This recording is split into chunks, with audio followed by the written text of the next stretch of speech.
Alvin, ang sundalo. Credit to the author. 3891900. Ang mga pangalan po na nandito ay galing sa mga name generator. Kung meron man pagkakatulad sa mga pangalan ng tao o lugar at pangyayari, ito ay tunay na hindi sinasadya.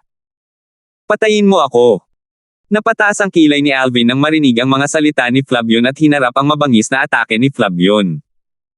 Tinatrato ba niya ako bilang isang ordinaryong Panginoon ng mga Diyos? Malamig na kumislap ang mga mata ni Alvin habang itinutok ang kanyang kitang-kitang banal na espada sa kalangitan. Kasunod nito, isang bagyo ang nagsimulang mag-alab bago isang guhit ng liwanag ang lumaganap sa ere. Swoosh!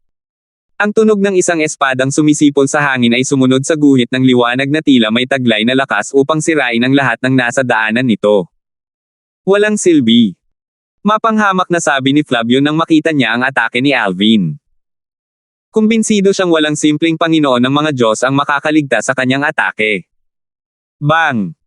Habang umalangaw-ngaw ang isang malakas na pagsabog sa hangin, lubhang nagbago ang ekspresyon ni Flavion nang makita niyang sinisira ni Alvin ang kanyang atake bago sumugod patungo sa kanya. Paano nangyari yan? Sino ka? Gulat na sigaw ni Flavion. Hindi pa niya naririnig ang tungkol sa isang simpleng Panginoon ng mga Diyos sa Flying Dragon Sect na may lakas na maihahambing sa isang intermediate na Panginoon ng mga Diyos. Batay sa kontra-atake ni Alvin, naramdam niya na halos kapantay na ni Alvin ang isang intermediate na Panginoon ng mga Diyos. Bigla na lang may pumasok na ideya sa isip ni Flavion. Tiningnan niya ang binata na nakasuot ng lila sa harap niya at nagtanong ng may madilim na ekspresyon sa mukha, huwag mong sabihing ikaw si. Ikaw ba si Alvin? Naku, hindi ko inaasahan na narinig pala ako ng isang elder ng underworld ng Tayi Sect, sabi ni Alvin na may malamig na ngiti sa kanyang mukha. Ikaw talaga. Agad na nanlaki ang mga mata ni Flavion. Bago pa man makapagsalita si Flavion, muling umatake si Nixon.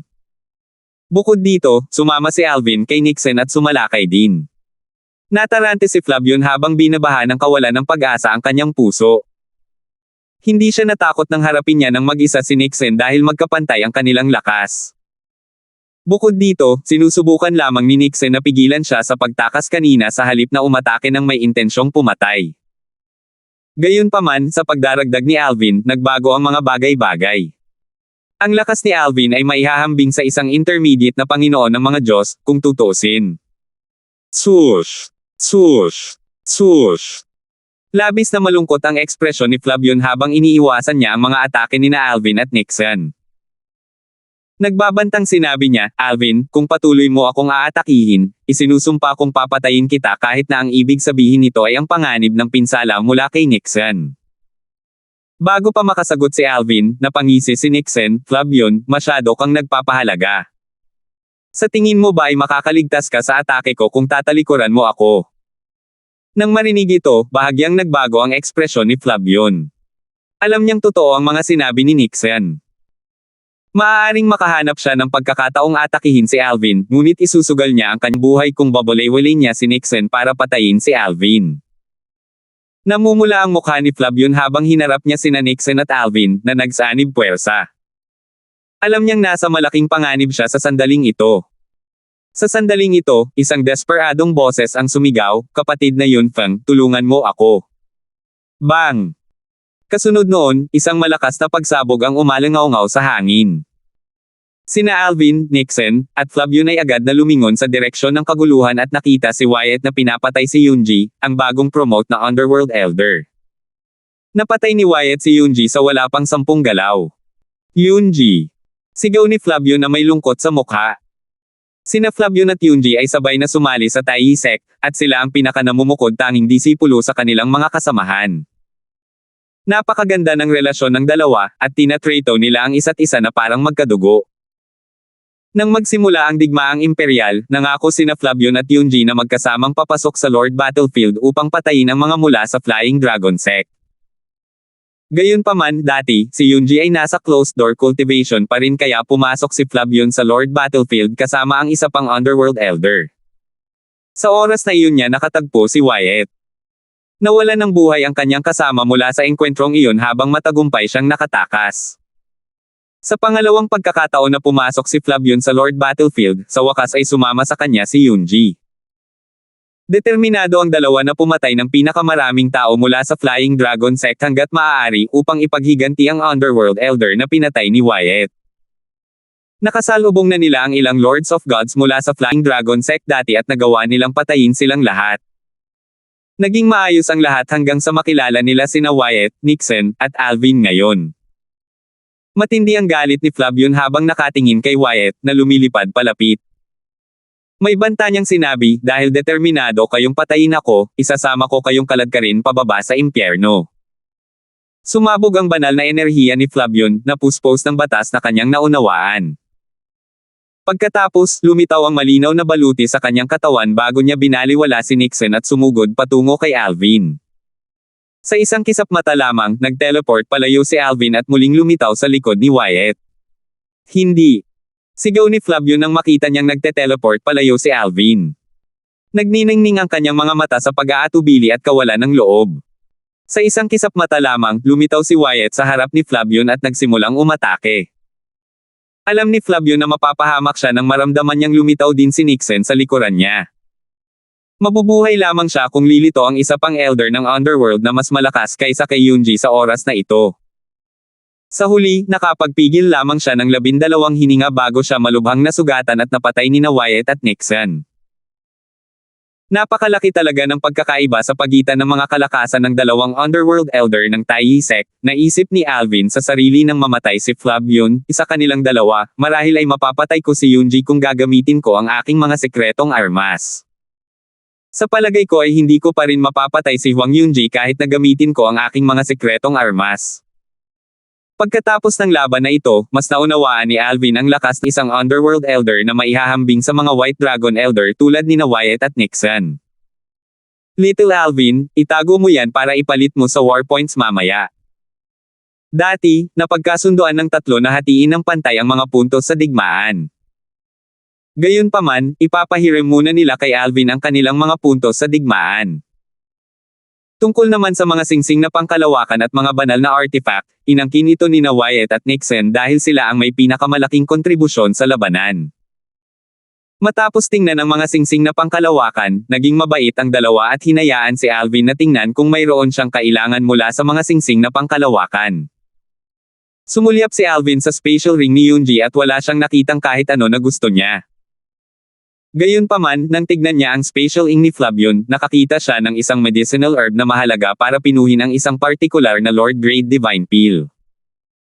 Talagang hindi niya inaasahan na makikita niya ang medicinal herb na ito sa spatial ring ni Flavion. Tutal, hindi niya ito mahanap kahit sa Flying Dragon Sect at Peace City. Kapatid na Wyatt, maaari ko bang makuha itong halamang gamot? Babayaran kita, tanong ni Alvin. Tiningnan ni Wyatt ang halamang gamot bago lumitaw ang gulat sa kanyang mukha. Nagtanong siya, ito ang bulaklak na Miloo, Little Alvin, maaari mo na bang pinuhin ang mga pildores na may antas ng Panginoon? Tumango si Alvin. Ngumiti si Wyatt at sinabing, binabati kita, Little Alvin. Maaari mo nang makuha ang bulaklak na Miloo. Hindi mo na kailangang gumanti sa amin. Nang makita niyang tatanggi na si Alvin, mabilis niyang sinabi, sinalakay ka ni Flavion, at napagtagumpayan mo ang kanyang mga pag-atake. Bukod dito, tinulungan mo rin si Nixon. Ang bulaklak na Miloo ay nararapat sa iyo. Pagtapos, humarap siya kay Nixon at nagtanong, ano sa palagay mo? Sabi ni Nixon, kung tinanggap mo ang bayad niya, hahamakin kita. Hayaan mo na lang sa kanya. Wala rin naman itong silbi sa ating dalawa. 3,872. Bagamat nadama ni Alvin na hindi nararapat na kunin ang bulaklak ng Miloo nang walang anumang bayad, sa wakas ay tinanggap niya ito dahil matigas ang ulo ni Wyatt at Nixon na itago niya ito. Dahil dito, nagpasya siyang magpino ng ilang Lord Grade Divine Pills para mabayaran ang mga ito. Ang isang bulaklak ng Miloo ay maaaring gamitin upang pinoy ng higit sa isang Divine Peel dahil isang talulot lamang ang kailangan upang pinoy ng isang Lord Grade Divine Peel. Ang Lord Grade Divine Peel na plano niyang pinoy ay kapaki-pakinabang sa paglilinang ng isang Panginoon ng mga Diyos. Ang mga Lord Grade Limit Divine Peels ay hindi gaanong kapaki-pakinabang kina Wyatt at Nixon kumpara sa mga ordinaryong Lord Grade Divine Peels. Bukod dito, kayang pinuhin ni Alvin ang maraming Lord Grade Divine Pills mula sa mga sangkap upang pinuhin ang isang Lord Grade Limit Divine Pills.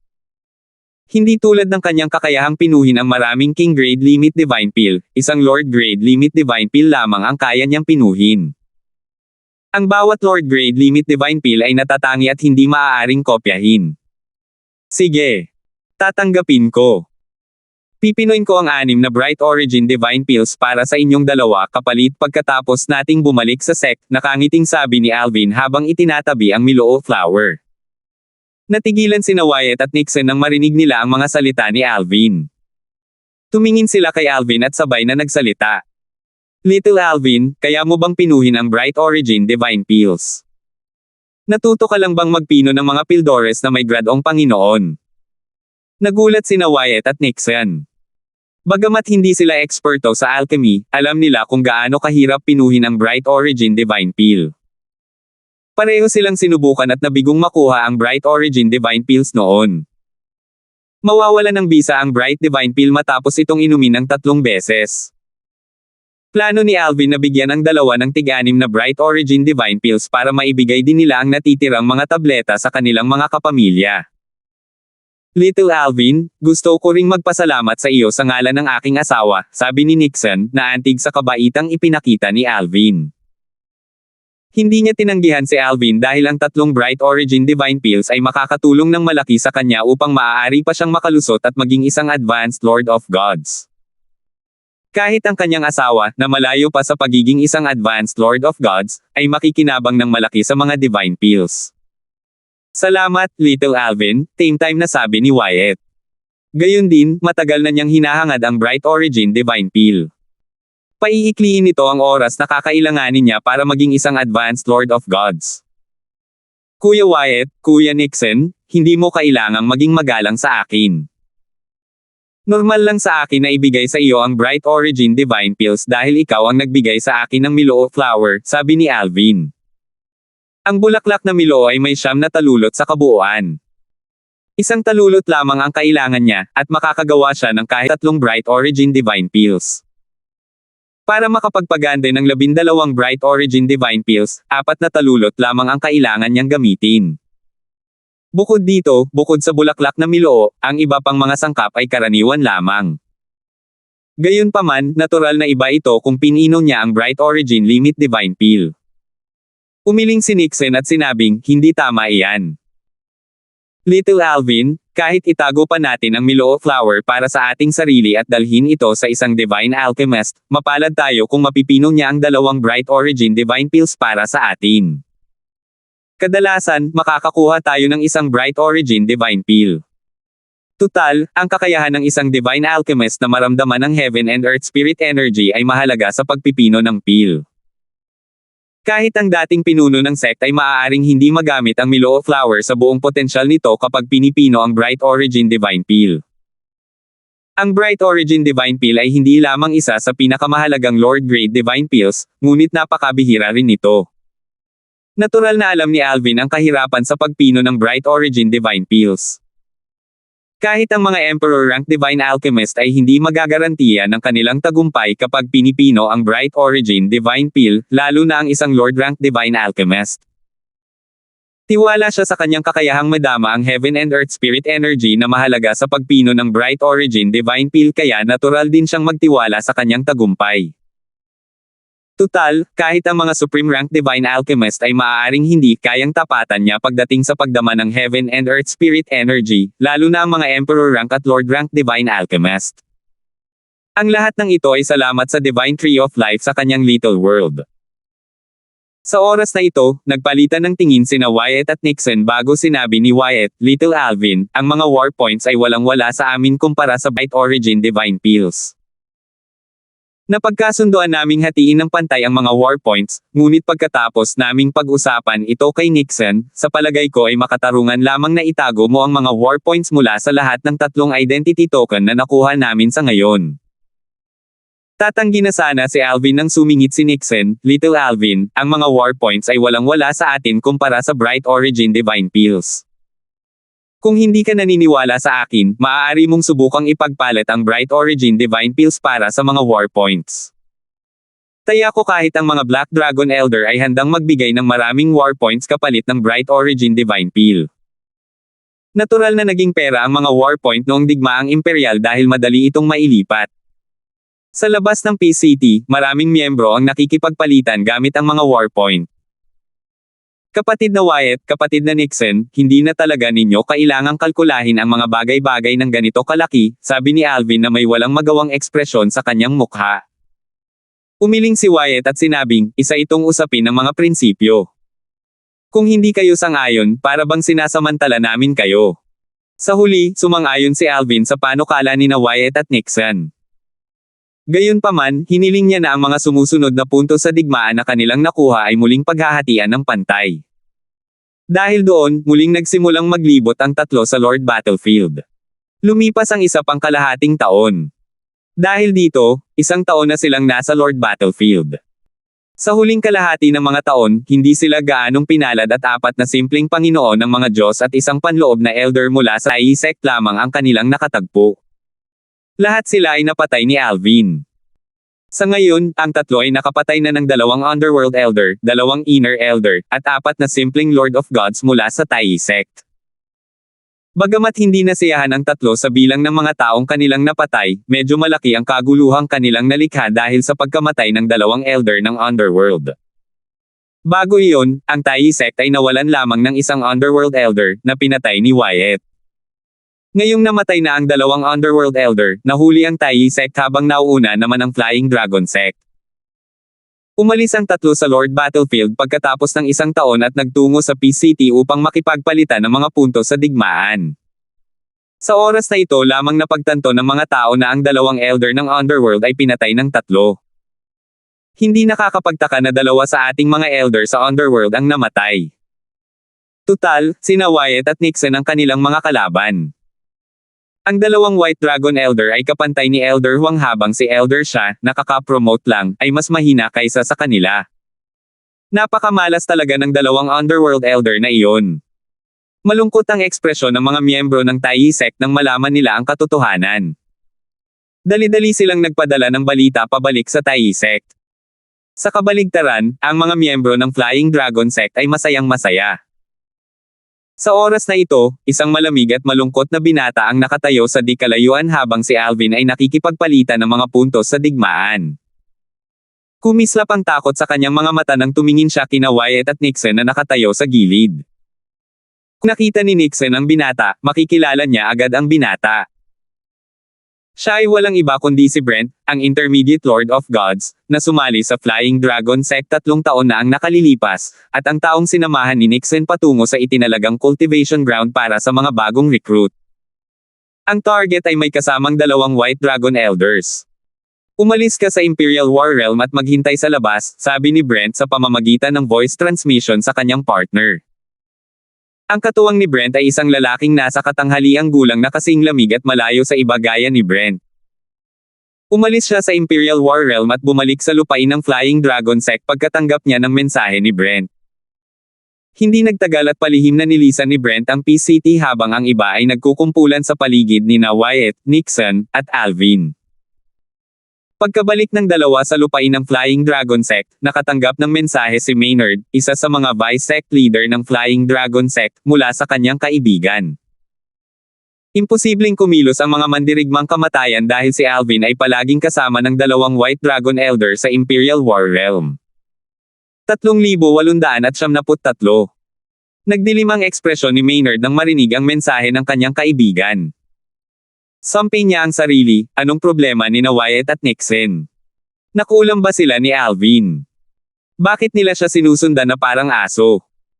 Maya-maya, nang hamupa ang ekspresyon ni Maynard, naisip niya sa sarili, hindi ako naniniwala na sina Wyatt at Nixon ay makakasama ni Alvin sa tuwing papasok siya sa Imperial War Realm. Darating din ang pagkakataon para tayo ay umatake kalaunan. Sa kaisipang ito, mas gumaan ang pakiramdam ni Maynard. Natural na walang kaalam-alam si Alvin sa nararamdaman ni Maynard sa sandaling ito. Masaya siya matapos makatanggap ng mahigit 12,000 war points mula sa 2 Underworld Elders na kanilang napatay. Bukod sa mga Inner Elders, 4 na simpleng Lords of Gods, at isang Intermediate Lord of Gods, nakakuha rin sila ng 16,800 war points. Nang makita ang maliwanag na ngiti sa mukha ni Alvin matapos makipagpalitan ng mga war points, nagtanong si Wyatt, ang mga war points na ito ay dapat sapat na para ipalit sa mga bagay na kailangan mo, tama ba? Tumango si Alvin bago niya sinabi kina Wyatt at Nixon, kapatid na Wyatt, kapatid na Nixon, sa tingin ko ay sobra na ang mga war points na hawak ko ngayon. Ibabalik ko ang natitirang war points sa inyong dalawa pagkatapos kong ipagpalit sa mga bagay na kailangan ko. Alam ni Alvin na hindi nagkukulang sa war points ang dalawa, ngunit ayaw niyang samantalahin ang mga ito. Gaya ng inaasahan, umiling si Wyatt at nakangiting sinabi, walang dapat ipagmadali. Maaari mong ibalik ang mga war points kapag tapos ka nang magpalit ng lahat ng kailangan mo. Sumagot si Nixon, tama iyan.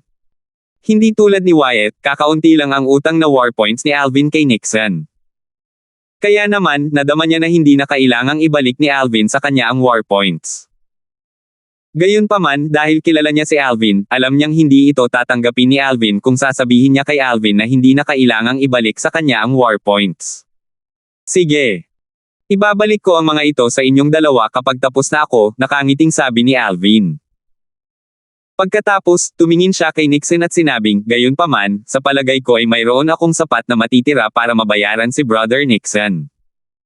Pag-usapan natin ito mamaya, nakangiting sabi ni Nixon, bilasan mo at palitan mo muna ang mga bagay na kailangan mo. Sinundan ni Wyatt at Nixon si Alvin, na may kuryosidad tungkol sa mga bagay na kailangan ni Alvin na nagkakahalaga ng napakaraming war points. Pagkaraan ng ilang sandali, natuklasan nila na karamihan sa mga bagay na ipinagpalit ni Alvin ay mga halamang gamot.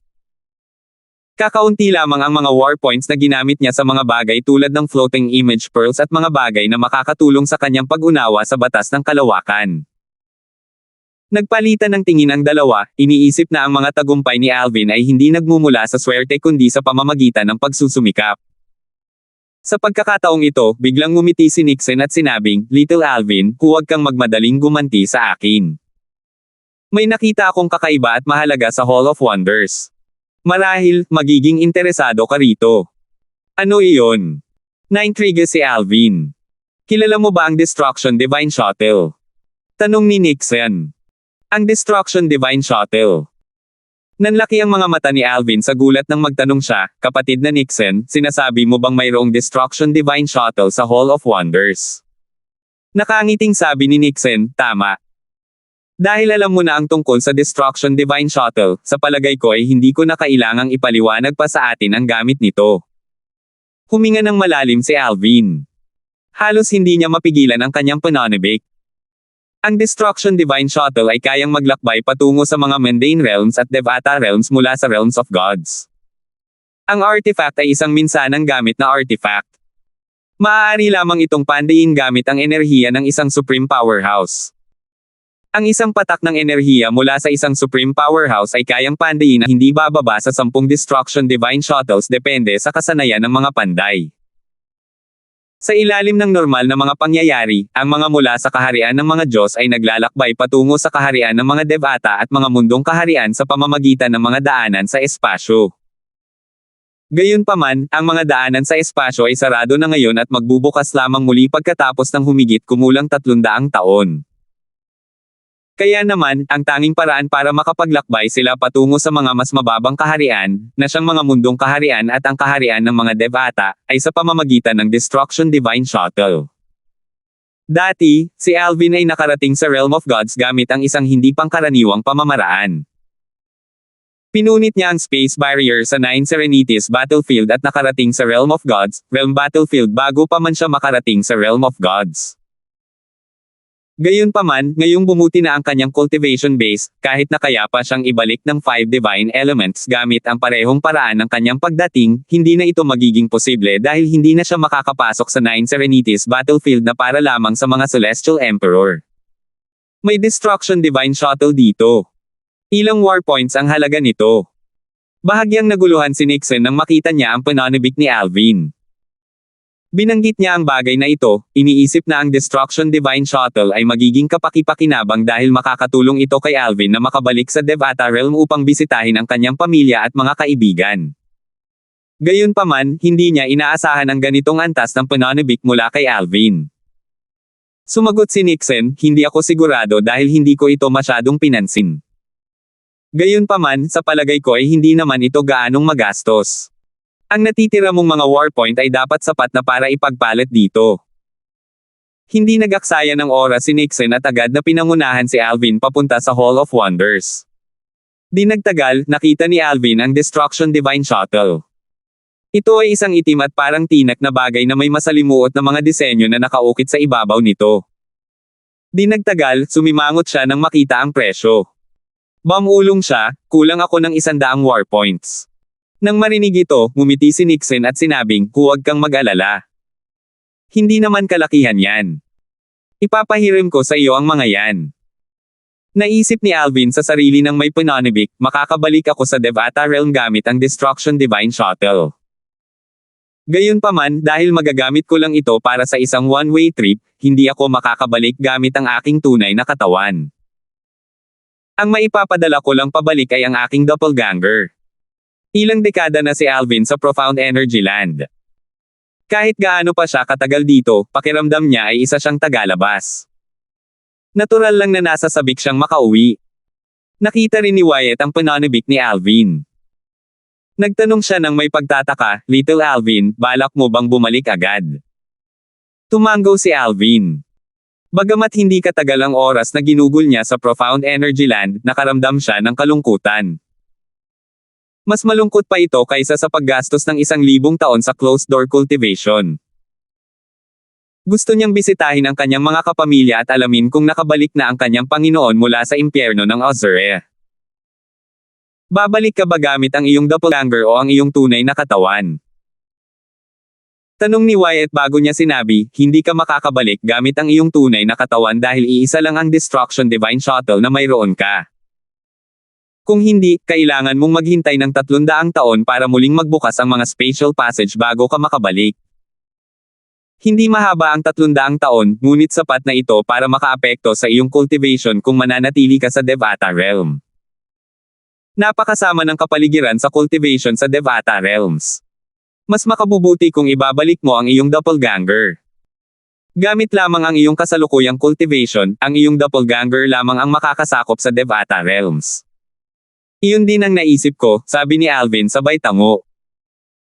Alam niya na sa kasalukuyan niyang cultivation base, ang doppelganger ng kanyang batas ng kalawakan ay sapat na malakas para patayin ang isang ordinaryong simpleng Lords of Gods nang walang gaanong pagsisikap sa kanyang bahagi. Sa ganitong lakas, hindi siya matatalo sa Devata Realms at mga mundong realms. Sa kanyang palagay, may mga Diyos at hari ng mga Diyos na naninirahan sa Devata Realms, ngunit sigurado siyang walang Lord of Gods. Gayunpaman, alam niyang maaaring may mga Lord of Gods sa 7 pinakamatinding lugar sa Devata Realms. Bago pumunta sa Profound Energy Land, alam ni Alvin na maraming malalakas na powerhouse, kabilang ang mga Lord of Gods, sa 7 pinakamatinding lugar. Gayunpaman, hindi siya sigurado kung kasama rito ang mga Emperor of Gods. Batay sa haka-haka ng kanyang amo, sinabi niyang malamang na mayroon ding mga Emperor of Gods. Matapos ipagpalit sa Destruction Divine Shuttle, hindi na napigilan ni Alvin ang kanyang pananabik. Sa wakas ay makikita na niya ang kanyang pamilya, at matutulungan sila. Maaari na akong bumalik sa Devata Realm ngayon. Bago umalis sa Devata Realm, itinago ni Alvin ang kanyang pamilya mula sa Title Temple at sa Phantom Clan. Ngayon, matutulungan na niya sa wakas ang kanyang pamilya pagbalik niya. Isa ito sa mga pinakamalaking dahilan kung bakit siya labis na nasa sabik na bumalik. Ito rin ang dahilan kung bakit hindi maintindihan ni Wyatt at Nixon ang pananabik ni Alvin. Hindi naman nila alam ang bagay na ito. Pagkatapos umalis sa Imperial War Realm, si Nixon ay nagmamadaling nagpaalam kina Alvin at Wyatt. Kasunod nito, bumalik sina Alvin at Wyatt sa cultivation ground ng Wyatt. Pagdating nila sa cultivation ground ni Wyatt, dali-daling nagpaalam si Alvin at bumalik sa kanyang silid. Hindi siya nag-aksaya ng oras sa pagpapakita ng kanyang Law of Spouses doppelganger bago niya ginamit ang Destruction Divine Shuttle at pinalabas ito mula sa Realm of Gods. 3,874. Habang patuloy na naglilinang si Alvin sa kaharian ng mga Diyos, ang doppelganger ng kanyang batas ng kalawakan ay dumating na sa isa sa mga mas mababang kaharian. Hindi niya mapili ang destinasyon ng Destruction Divine Shuttle kaya hindi niya alam ng mas maaga kung siya ay lalapag sa isang Devata Realm o isang Mundane Realm. Gayunpaman, dahil mas marami ang mga Mundane Realm kaysa sa mga Devata Realm, mas mataas ang posibilidad na siya ay lalapag sa isang Mundane Realm. Gaya ng inaasahan. Isa itong makamundong kaharian. Dahil kailangang kontrolin ni Alvin ang kanyang doppelganger, imposible para sa kanya na lubos na makapag-focus sa paglilinang o pagpino ng mga tableta maliban kung nagpapahinga ang kanyang doppelganger. Dapat muna akong bumalik sa solitary destructive heaven, naisip ni Alvin sa sarili. Sa sandaling ito, ang kanyang doppelganger ay lumulutang sa ibabaw ng isang lawa. Napansin niyang nasa isang makamundong kaharian siya dahil sa manipis na heaven and earth spirit energy. Sa sandaling ito, natuklasan niya na may ilang grupo ng mga tao na lumilipad patungo sa kanya. Sa isang kisap mata lamang, napalibutan na nila siya. Sumulyap si Alvin sa mga bagong dating at sandaling sinuri sila gamit ang kanyang banal na kamalayan. Karamihan sa kanila ay mga Martial Emperor, at ang natitira ay malapit ng maging mga Martial Emperor. Sino ka? Matagal nang natatakpan ang lawa ng Flat Buddha. Paano ka nakapasok sa lugar na ito? May lilito na isang bagay sa lawa. Ito ay pagmamayari ng mga pangunahing lupain ng mga banal. Mas makabubuti kung sasabihin mo ang iyong pinagmulan at layunin. Sabihin mo sa amin kung mayroon kang mga kasabwat. Kung hindi, huwag mo nang isipin ang pag-alis sa lugar na ito ng buhay. Bago pa man makapagsalita si Alvin, sinimulan na siyang pagbantaan ng mga grupo ng tao. Ang ilan sa kanila ay tumingin pa sa kanya nang may di maitagong balak na pumatay. May lilito ba? Tumaas ang kilay ni Alvin. Pagkatapos, iniabot niya ang kanyang banal na kamalayan sa lawa. Sa ilang sandali lamang, lumitaw sa kanyang harapan ang eksena sa ilalim ng lawa. Nakita niya ang isang nakatagong kuweba na naglalaman ng ilang celestial na armas, na siyang hinahanap ng mga taong iyon. Ang mga celestial armas ay hindi naiiba sa basura para kay Alvin sa puntong ito. Gayunpaman, para sa mga nasa makamundong kaharian, ang mga ito ay mga kayamanan. Mayroong isang pormasayon sa kuweba. Na-trigger na ito. Hindi magtatagal at magpapakita ang kuweba. Ang celestial na umalis sa kuweba ay tiyak na nag-iwan din ng mga palatandaan. Kung hindi lilito ang mga taong iyon sa lugar na ito, naisip ni Alvin sa sarili. Mabilis siyang nawala ng interes sa kuweba dahil ang mga bagay na hawak nito ay walang halaga sa kanya. Oras na para umalis. Ayaw nang sayangin ni Alvin ang kanyang oras dito. Batay sa kanyang kasalukuyang cultivation, madali niyang mararanasan ang kalawakan at mararamdaman ang pinakamalapit na Devata Realms. Pagkatapos noon, pupunitin niya ang space barrier at papasok sa nasabing Devata Realm. Ito ay para lamang sa pinakamalapit na Devata Realm. Hindi niya mapipili ang Devata Realm ng kusa. Tutal, kahit ang mga Emperor of Gods at Supreme Gods ay maaaring makulong at mapahamak sa magulong espasyo sa pagitan ng mga kaharian. Marahil, tanging ang mga Supreme Gods lamang ang maaaring manatili ng mas matagal sa magulong espasyo. May chismis na tanging ang mga Supreme Powerhouses lamang ang malayang nakakagalaw sa espasyo. Dahil sa kasalukuyan niyang cultivation base, alam ni Alvin na hindi siya makakaligtas kung sakaling makasalubong siya ng isang spatial storm habang nasa kalawakan siya. Kasabay nito, habang si Alvin ay nawawala sa kanyang pag-iisip, ang mga taong nakapaligid sa kanya ay patuloy na nagtatanong at nagbanta sa kanya. Kalaunan, ang ilan sa kanila ay nawala ng pasensya at nagsimulang umatake sa kanya. Sa oras na ito, isang Martial Emperor ang lumipad palabas at itinulak ang kanyang kamay patungo kay Alvin. Isang malaking palm seal ang lumitaw at bumaril patungo kay Alvin. Putok! Nagulat ang Martial Emperor. Nagamit na niya ang 80% ng kanyang lakas. Karamihan sa mga Martial Emperor ay mamamatay sana dahil sa kanyang pag-atake kung sila ay nahuli ng hindi handa. Gayunpaman, si Alvin ay ganap na hindi nasaktan. Hindi man lang siya gumalaw mula sa kanyang orihinal na posisyon. Higit sa lahat, si Alvin ay hindi nakapagpakilos ng anumang enerhiya o depensa. Simula nang makamit ni Alvin ang pagka-Diyos, ang kanyang banal na enerhiya ay nanatili sa ibabaw ng kanyang katawan, na bumubuo ng isang hadlang na pasibong nagpoprotekta sa kanya. Ang hadlang na ito ay walang halaga sa mga nasa kaharian ng mga Diyos, ngunit hindi na kailangang sabihin, para sa mga nasa makamundong kaharian, ito ay isang hindi mapasok na kuta. Bukod doon, ang kanyang kapareha ay protektado rin ng enerhiya mula sa batas ng kalawakan. Kahit ang mga Celestial Emperor mula sa Devata Realms ay mahihirapan na masira ang kanyang mga depensa, lalo na ang mga mula sa makamundong kaharian. Sa pagkakataong ito, sa wakas ay nakabawi na ng katinoan si Alvin. Natural lang na hindi niya man lang sinulyapan ang mga taong ito. Sayang lang ang oras at lakas na harapin ang mga taong ito na hindi naiiba sa mga batang nasa harap niya. Kasabay nito, ang mga tao sa paligid ay tumingin kay Alvin ng may takot. Sa wakas ay napagtanto nila na ang taong nasa harap nila ay hindi simple. Tumingin si Alvin sa Martial Emperor na umatake sa kanya at walang tonong sinabi, "Sinubukan mo akong patayin ng walang magandang dahilan. Kung napigilan ko lang ang galit ko noon, namatay ka na sana." Agad na namutla ang Martial Emperor. Agad siyang lumuhad at yumuko habang nagmamakaawa para sa kanyang buhay. "Panginoon ko, patawarin mo po ako." Mataas ang katayuan ng mga Martial Emperor sa mga makamundong larangan. Gayunpaman, ang Martial Emperor na nasa harap ni Alvin ay kasing mahiyain ng daga sa sandaling ito. Gayunpaman, wala sa kanyang mga kasamahan ang tumawa o nangungutya sa kanya. Nakita nilang lahat kung gaano kitikot si Alvin. Alam nila na kahit magsanib puwersa silang lahat, hindi pa rin nila malalampasan ang kanyang mga depensa. Sa kabaligtaran, madali niya silang mapapatay. Walang ekspresyong sinabi ni Alvin, "Putulin mo ang kamay na ginamit mo sa pag-atake kanina." Tuwang-tuwa ang Martial Emperor nang marinig ang mga salita ni Alvin. Mabilis niyang itinaas ang kanyang kaliwang kamay at maingat na pinutol ang kanyang kanang kamay. Para lalong mapatahimik si Alvin, sinirapan niya ang kamay na kanyang pinutol.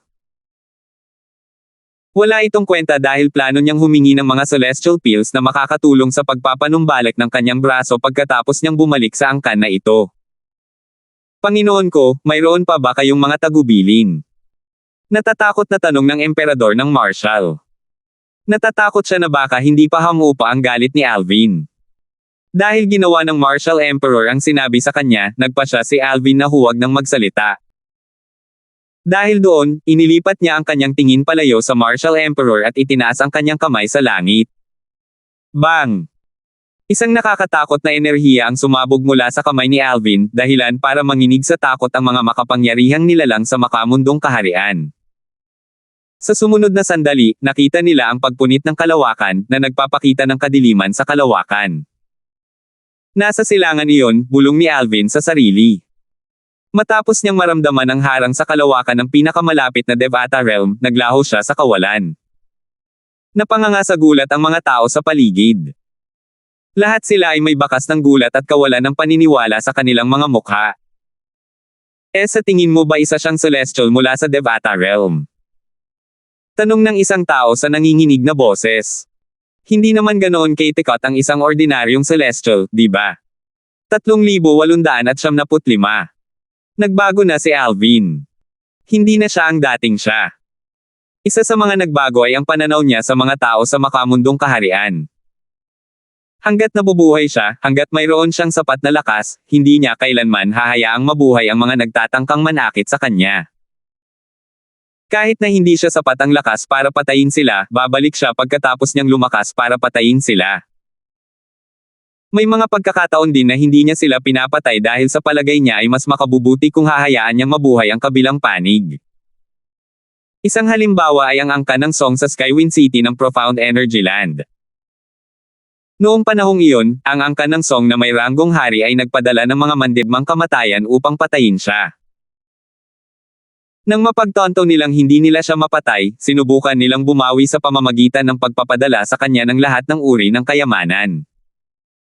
Ngayon, kahit sinubukan siyang patayin ng taong mula sa makamundong kaharian, hindi niya napatay ang kabilang panig. Tutal, ang kabilang panig ay parang isang ignorante na langgam sa harap niya. Bukod dito, nasa magandang kalooban siya dahil nakabalik na siya sa makamundong kaharian at Devata Realms. Sa oras na ito, ilang beses na nag-teleport si Alvin bago siya tuluyang nakarating sa space barrier ng Devata Realm na pinakamalapit sa kanya. Putok! Hindi nagatubili si Alvin at sinuntok ang space barrier. Kasunod nito, isang butas ang lumitaw, na nagpapakita ng isang piraso ng magandang tanawin sa kabilang panig ng barrier. Swoosh! Agad na lumipad si Alvin sa butas patungo sa Devata Realm. Di nagtagal pagkatapos niyang malagpasan ang butas na kanyang nilikha, ang butas ay gumaling. Sa loob lamang ng ilang paghinga, ang kawalan ay bumalik sa normal. Maghahanap ako ng transportation formation na magdadala sa akin sa solitary destructive heaven, nasa sabik na naisip ni Alvin habang nakatayo siya sa isang magandang lambak. Sa katunayan, hindi pa ganoon katagal na nalalayo si Alvin sa Devata Realm. Hindi pa nga 100 taon mula nang umalis siya. Ang oras na ginugol niya sa Devata Realms ay mas mahaba kaysa sa oras na ginugol niya sa Realm of Gods. Nagkaroon siya ng mga kawili-wiling karanasan kapwa sa Devata Realms at sa Realm of Gods. Gayunpaman, masasabing ginugol niya ang halos lahat ng kanyang oras sa lihim na paglilinang noong siya ay nasa Devata Realms. Mabilis na lumipad si Alvin, at pagkatapos ng kalahating araw, sa wakas ay nakarating siya sa isang lungsod. Maliit lamang ang lungsod kaya hindi siya sigurado kung mayroon itong transportation formation papunta sa isa pang Devata Realm. Gayunpaman, maaari pa rin siyang magtanong ng direksyon patungo sa pinakamalapit na Inter-Devata Realm Transportation Formation. Masigla ang lungsod sa kabila ng laki nito. Kaya naman, hindi nakakuha ng atensyon si Alvin nang tumayo siya sa gitna ng karamihan. Sa paningin ng karamihan, para lamang siyang isang ordinaryong binata. Di nagtagal matapos makapasok si Alvin sa lungsod, natuklasan niya na siya ay nasa Devata Realm na tinatawag na Empty Bright Heaven. Nakapunta na siya rito noon. Dati, noong hinahanap niya ang kanyang pamilya at mga kaibigan, marami na siyang napuntahang Devata Realm. Matapos makipag-usap sa ilang tao, nadismaya si Alvin. Natuklasan niya na nasa isang napakalayong sulok siya ng Empty Bright Heaven. Ang mga tao rito ay walang mataas na cultivation base at wala silang gaanong alam. Higit sa lahat, wala silang alam tungkol sa pinakamalapit na Inter-Devata Realms Transportation Formation. Para sa kanila, ang Inter-Devata Realm Transportation Formations ay mga bagay lamang na narinig nila sa mga kwento. Sa huli, nakahanap si Alvin ng mesa sa restaurant, umaasang makakakuha ng impormasyon. Matapos matanggap ng ilang celestial crystals mula kay Alvin, ang waiter na nagsisilbi kay Alvin ay naging masigla at madaldal. Napakabait niya kaya parang hindi na siya makapaghintay na ipakilala si Alvin sa bawat miyembro ng kanyang pamilya. Natural lang na masaya siyang sagutin ang mga tanong ni Alvin. Ginoo, sinasabing maraming makapangyarihang lugar sa dulong hilaga. Marahil, maaari kayong pumunta roon at magtanong tungkol sa transportation formation. Sige. Tumanggo si Alvin. Ngayon lang siya makakapaglakbay pahilaga. Bagamat hindi pa niya nahahanap ang transportation formation, mayroon na siyang direksyon ngayon. Kung hindi, kakailanganin niya itong hanapin ng walang pag-asa. Kasabay nito, sa palasyo ng emperador ng langit ng nag-iisang mapangwasak na langit. Ugong. Bang! Isang malaking gusali ang gumuho, at maraming tao ang agad na lumipad palabas. Paglipad nila, pinagmasdan nila ang pinsala ng may seryosong ekspresyon sa kanilang mga mukha. Sino yan? Para makapagsimula ng ganitong kaguluhan habang nakikipaglaban kay Lord Heavenly Emperor, seryosong sabi ng isang matandang lalaki na nakapula ang damit. Hindi ko alam. Umiling si Edmund. Nakita na niya ang kabilang panig na naglalaban kanina, at nakita niya na kahit ang emperador sa langit ay kailangang umiwas sa atake ng kabilang panig. Nang maramdaman niya ang natitirang enerhiya ng kabilang panig, naramdaman niyang sapat na ito para patayin siya. Kahit ang Temple Master ng pangunahing Title Temple ay kinailangang tumakas at iwan ang kanyang clone nang makaharap niya ang Lord Heavenly Emperor. Kahit ang isang taong katulad niya ay hindi kalaban ng ating Lord Heavenly Emperor. Kaya sino ang taong ito? Sino ang nakakaalam? Hindi tayo makakalapit. Kahit ang isang may titulong Celestial Emperor ay hindi makakalapit nang hindi nasusugatan ng malubha, o kaya'y mamamatay. Sino ba talaga ang lalaking yan? Patuloy na nagbagsakan ang malalaking gusali sa palasyo ng emperador sa langit. Mabilis na ginawang tambak ng mga durog na bato at mga labi ang mga gusali sa kanilang paligid dahil sa nagbabanggang kalaban. Ang mga shockwave mula sa kanilang labanan ay lubhang nakakatakot kaya't walang sino man ang nakalapit. Kanina, isang ordinaryong emperador na may titulong celestial ang medyo mabagal tumakas. Dahil dito, siya ay malubhang nasugatan ng shockwave ng labanan at nasa bingit ng kamatayan. Dahil sa celestial pill mula kay Elder Hal kaya nailigtas ang kanyang buhay. Isang takot na ekspresyon ang makikita sa kanyang maputlang mukha sa sandaling ito habang nakatayo siya kasama ang iba at nakamasid mula sa malayo. Swoosh! Swoosh! Swoosh! Lumitaw ang mga sinag ng espada sa kalangitan na parang mga paputok. Sabay-sabay silang lumabas, dahilan para sandaling magyelo ang kawalan. Kasunod nito, isang napakalaking palm seal ang nahulog mula sa itaas, na agad na dinurog ang mga sinag ng espada. Isang lalaking nasa katanghaliang gulang na may nagyayelong ekspresyon ang lumulutang sa ere sa di kalayuan. Tiningnan niya ang nakaberdeng figure na protektado ng sinag ng espada at sinabing, "Bert-ing, isa ka talaga sa pinakamalakas at maunlad na hari ng mga Diyos.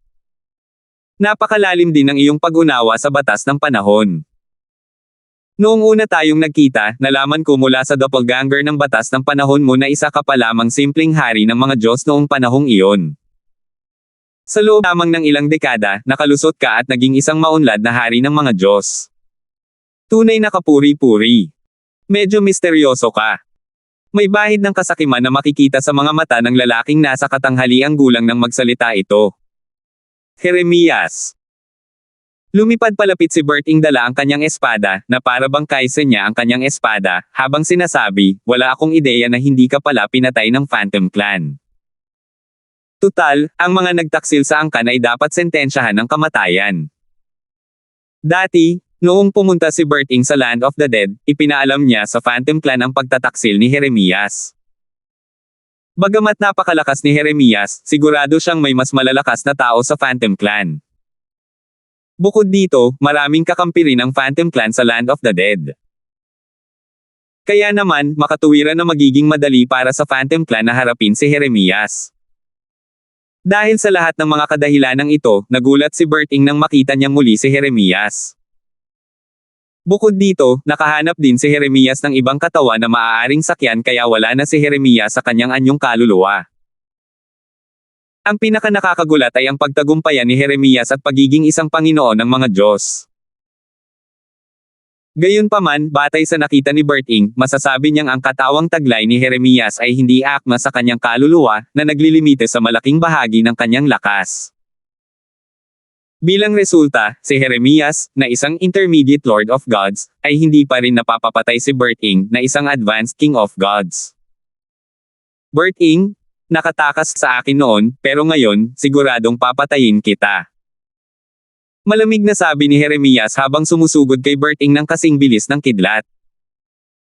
Ang pag-unawa ni Jeremias sa batas ay hindi mas mababa kaysa sa pag-unawa ni Bert-ing sa batas ng oras. Kung tutuusin, mas matagal pa siyang nabuhay kaysa kay Bert-ing. Bagamat nahirapan si Jeremias na patayin si Bert-ing dahil sa kawalan ng pagkakaisa sa pagitan ng kanyang kaluluwa at katawang sinasapian, ang agwat sa pagitan ng mga cultivation base ang nagbigay daan sa kanya upang supulan si Bert-ing. Gayunpaman, nagulat pa rin siya sa lakas ni Bert-ing. Hindi pa siya nakakakilala ng kahit sinong hari ng mga Diyos na kasing lakas ni Bert-ing noong siya ay nasa Land of the Dead. Kung siya ay isang simpleng Panginoon ng mga Diyos, hindi niya inakalang masusupol niya si Bert-ing. Sa pinakamagandang sitwasyon, lalaban siya hanggang sa tabla kay Bert-ing. Sa pinakamasamang sitwasyon, mas mahina siya kaysa kay Bert-ing. Mabuti na lang at isa na siyang intermediate Lord of Gods nang lumapit sa kanya si Eliot, ang Temple Master ng pangunahing title Temple, para humingi ng tulong. Swoosh! Swoosh! Swoosh! Ang laban nina Bert-ing at Jeremias ay kahanga-hanga. Ang palasyo ng Emperador ng Langit ay nawasak. Sa di kalayuan, sina Edmund, Elder Hal, at ang iba pa ay tanging walang magawang nanood lamang. Sa katunayan, halos wala silang makita. Kahit ang banal na kamalayan na kanilang iniabot upang siyasatin ang sitwasyon ay walang awang itinaboy. Maghintay na lang tayo. Buntong hininga ni Elder Hal. Naniniwala ako sa Panginoong Emperador sa langit. Matatag na sabi ni Edmund nang may determinasyon at tiwala na nagniningning sa kanyang mga mata. Pagkalipas ng kalahating oras, humupa ang kaguluhan, at humupa ang alikabok. Sa wakas ay nakita ni na Elder Hal, Edmund, at ng iba pa na ang palasyo ng emperador ng nag-iisang mapang wasak na langit ay nauwi na lamang sa mga kalat at durog na bato.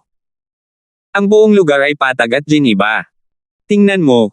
May tao riyan. Sigaw ng isang tao. Tumangala ang lahat at nakita ang isang figure na lumitaw sa kalangitan sa ibabaw ng dating Heavenly Emperor Palace. 3,876. Ang pasukan ng Heavenly Emperor Palace ng Solitary Destructive Heaven ay nakahilig at lahat ng nasa likuran ay nawala. Ang figure sa kalangitan ay kumislap at lumitaw sa harap ni na Edmund, Elder Hal, at iba pang mga Celestial Emperor. Ang mga taong ito ang pinakamatapat na tagasunod ni Bert Ing. Sa sandaling malinaw nilang makita ang figure sa kalangitan, lahat sila ay nagulat. Kasunod nito, lahat sila ay sabay-sabay na sumigaw, Panginoong Heavenly Emperor. Ang figure ay walang iba kundi si Bert Ing. Gayunpaman, bahagyang napakunot ang noo ni Edmund na pinakakilala kay Bert Ing. Napansin niyang medyo kakaiba si Bert Ing sa sandaling ito. Bagamat pareho pa rin ang hitsura ni Bert Ing, nagbago na ang ugali nito. Sa kasalukuyan, si Bert Ing ay nababalot ng isang madilim na aura. Di nagtagal, kumunot din ang noo ni Elder Hal. Hindi nagtagal at ang mga emperador sa langit, na hindi gaanong pamilyar kay Bert Ing, ay nakaramdam din ng kakaibang mali. Gayunpaman, iniugnay nila ito sa mabangis na laban ng kakalaban lang ni Bert Ing. Sa sandaling ito, biglang napangisi si Bert Ing. Bahagyang nanginig ang puso ng lahat. Sila ay nalilito.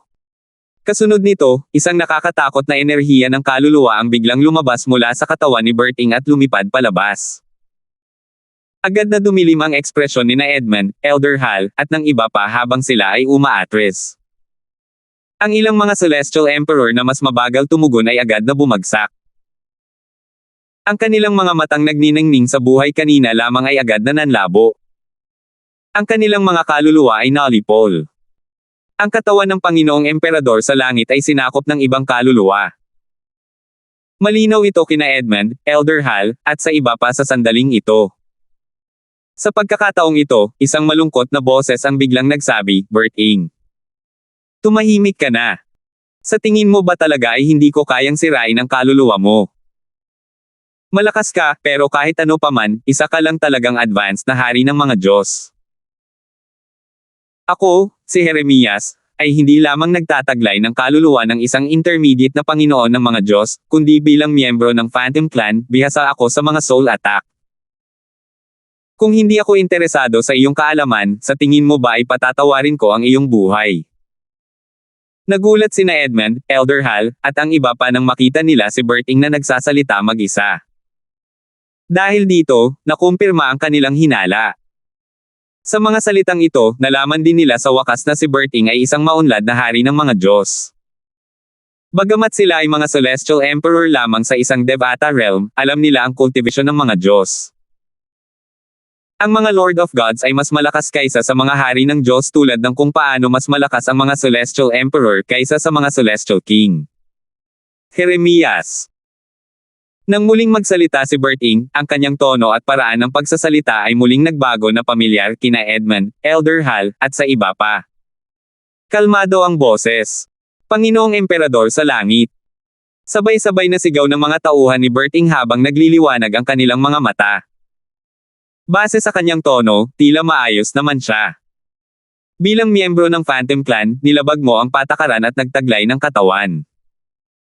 Matapos masira ang katawang taglay mo, patuloy kang nagtaglay ng mga katawan. Sayang, wala ni isa ang angkop para sa iyo. Dapat mong malaman ang mga katangian ng Phantom Clan. Dapat mong malaman na walang saysay na angkinan mo ang katawan ko. Hindi mo maaaring sirain ang kaluluwa ko. Kahit na kaya mo, napakataas ng presyong kailangan mong bayaran. Handa ka bang magbayad ng ganoong halaga para lang sirain ako? Alam kong sinusubukan mong makuha ang sikreto ng impyerno ng Azure. Gayunpaman, hindi ko ito ibabahagi sa iyo. Ipinapayo ko sa iyo na umalis ka sa katawan ko. Sa kasalukuyan mong lakas, hindi kita maaaring patayin. Gayunpaman, hindi ibig sabihin nito na hindi kita magagawang patayin sa hinaharap. Lalong lumamig ang boses ni Berting habang nagsasalita siya. Ang enerhiya sa katawan ni Berting ay lubhang nagbago bago muling pumalit si Jeremias at nagsabi, Berting, hindi ko alam ang tungkol sa hinaharap. Gayunpaman, ang alam ko ngayon ay hindi ka para sa akin. Tumigil ka na sa pagpupumiglas. Kahit na hindi mo sabihin sa akin ang mga sekreto ng impyerno ng Azure, may mga paraan ako para mapilitan kang sabihin sa akin. Simulan natin ito. Kung tatanggi kang sabihin sa akin ang gusto kong malaman, papatayin ko ang lahat ng mga taong ito ngayon. Malamig ang mga mata ni Berting habang nakatingin kina Edmund, Elderhal, at sa iba pa. Malinaw sa lahat na ang taong nakatingin sa kanila ngayon ay hindi si Berting. Agad na namutla ang kanilang mga mukha. Kung maglalakas loob kang hawakan sila, hindi kita bibitawan kahit na kailangan kong sirain ang kaluluwa ko, mahinahong sabi ni Berting na may bahid ng lamig, halatang hindi naapektuhan ng mga banta ni Jeremias, bago ko sirain ang kaluluwa ko, sisiguraduhin kong hihilahin kita pababa kasama ko. Naniniwala akong kaya kong saktan ng husto ang kaluluwa mo. Sa oras na iyon, sigurado akong hindi mo na makakayanan ang susunod mong kapigatian sa langit. Nang marinig ito, hindi nagsalita si Jeremias sandali. Maya-maya, sa wakas ay sinabi niya, mukhang wala namang gaanong halaga ang mga taong ito sa puso mo. Sige. Hahayaan ko muna silang mabuhay, pero kailangan nilang magtrabaho para sa akin. Natural lang, alam ni na Edmund, Elderhal, at ng iba pa na dalawang kaluluwa ang nag-uusap gamit ang katawan ni Berting. Magiging tanga sila kung hindi nila alam na si Jeremias ang tinutukoy na pumatay sa kanila. Sa wakas, nanguna si Edmund sa pagsasabing, Panginoong Emperador sa langit, huwag mong hayaang takutin kanya gamit ang aming mga buhay. Agad na sinunod ng iba ang sinabi ni Edmund. Panginoong Emperador sa langit, huwag kang makapagkompromiso ng dahil lamang sa amin. Panginoong Emperador sa langit, wala akong pagsisisihan kahit mamatay ako. Ang mga taong ito ay lubos na tapat kay Berting hanggang sa puntong handa nilang ibigay ang kanilang buhay para sa kanya. Sa oras na ito, kinontrol ni Jeremias si Berting at naglabas ng isang formation compass. Matapos paginahin ang formation compass, isang malaking formation ang bumaba mula sa kalangitan, na sumasakop sa buong Heavenly Emperor Palace at sa mga lugar sa paligid nito. Malamig na tiningnan ni Jeremias sina Edmund, Elderhal, at ang iba pa habang sinasabing, mula ngayon, walang sino man ang maaaring umalis sa formation maliban kung gusto nilang mamatay. Ano ang plano niya? Naguluhan sina Edmund, Elderhal, at ang iba pa. Base sa mga sinabi ni Jeremias, malinaw na wala siyang balak na patayin sila ngayon. Swoosh! Sa ilalim ng mapagmasid na mga mata ng lahat, nakaupo si Jeremias nang nakakross ang mga paa sa ere at ipinikit ang kanyang mga mata. Walang nakakaalam kung siya ay naglilinang o nagpapahinga. Hindi na kailangang sabihin, walang nang-ahas na gumalaw ng padalos-dalos. Hindi niya kami pinapayagang umalis, pero wala naman siyang ginagawa. Ano kayang iniisip niya? Bakit parang may hinihintay siya? Habang nag-uusap sila, di nagtagal ay natuklasan nila ang tungkulin ng pormasayon. Oy, ang formation na itinayo niya ay tila isang nakahiwalay na formation na pumipigil sa atin na makipag-ugnayan sa mga nasa labas ng formation. Mayroon ding katulad na formation compass si Berting. Gayunpaman, ang formation compass na ginamit ni Jeremias ay sa kanya. Kahit na gustuhin ni Jeremias na gamitin ang formation compass ni Berting, imposible ito. Ito ay dahil inangkin ni Berting ang pagmamayari ng kanyang spatial ring, at mabubuksan lamang ito gamit ang banal na kamalayan ni Berting. Kaya naman, kahit na si Jeremias na ang bahala sa kanyang katawan, hindi pa rin mabubuksan ni Jeremias ang spatial ring ni Berting. Ang formation compass na ginamit ni Jeremias ay mula sa kanyang spatial ring, na kanyang nakolekta mula sa kanyang dating katawan matapos niyang angkinan ang katawan ni Berting. Ano ang kanyang layunin? Nag-aalala ba siya na hihingi tayo ng tulong? Gayunpaman, sino ang makakatulong sa atin ngayon? Tama iyan. Kahit ang Temple Master, na kinikilala bilang pinakamalakas na tao sa Devata Realms, ay hindi kayang tapatan ng Lord Heavenly Emperor. Gayunpaman, ang taong ito ay malinaw na mas malakas kaysa sa Lord Heavenly Emperor. Sino ang makakatulong sa atin? Tama. Isa siyang intermediate na Panginoon ng mga Diyos. Bakit niya kailangang putulin ang komunikasyon? Ano ang ikinababahala niya? Sina Edmund, Elder Hal, at ang iba pa, na walang magawa, ay hindi maiwasang mag-isip-isip. Maya-maya, may pumasok na ideya sa isip ni Elder Hal. Nagbago ang ekspresyon ng mukha niya nang sabihin niya, maaaring hinihintay niya ang pagbabalik ng Young Master. Young Master. Natigilan si Edmund. Nang makabawi siya ng ulirat, biglang nagbago ang ekspresyon ng kanyang mukha. Sumangayon ang lahat sa haka-haka ni Elder Hal. Tunay nga, ito ang layunin ni Jeremias. Ngayong kumalat na ang balita tungkol sa pagbabalik ni Berting sa Heavenly Emperor Palace ng Solitary Destructive. Tiyak na babalik si Alvin. Hindi ko na kailangang sayangin ang oras ko sa paghahanap sa kanya. Papatayin ko siya dahil sa pagpatay sa kapatid ko at panloloko niya sa akin. 3,897. Ang puot ni Jeremias kay Alvin ay mas malaki kaysa sa kanyang puot kay Berting. Pinatay ni Alvin ang kanyang kapatid na si Great Master Mian noon sa tulong ng 5 banal na elemento. Pagkatapos noon, plinano ni Jeremias na agawin ang 5 banal na elemento mula kay Alvin, ngunit nabigo ang kanyang plano. Kalaunan, kinuha niya ang katawan ng Young Temple Master ng titulong templo. Bilang unang katawan na kanyang taglay, ito lamang ang katawan na akma sa kanyang kaluluwa. Ang mga katawang kanyang taglay pagkatapos noon ay hindi kailanman tutugma sa kanyang kaluluwa. Sa kasamaang palad, ang katawang iyon ay winasak ni Alvin. Noong sila ay nasa 9 Serenities Battlefield, natalo ni Alvin si Jeremias dahil nilimitahan ng lugar na iyon ang paggamit ng enerhiya ng kaluluwa. Sa huli, nakatakas lamang siya sa kahihiyan. Paanong hindi magiging malaki ang kanyang puot gayong maraming beses na siyang nasaktan ni Alvin? Maraming taon ang lumipas, at si Jeremias ay nagkaroon ng malaking tagumpay sa lupain ng mga patay. Ang lupain ng mga patay ay pinangungunahan niya, ngunit hindi pa rin niya maalis ang kanyang puot kay Alvin.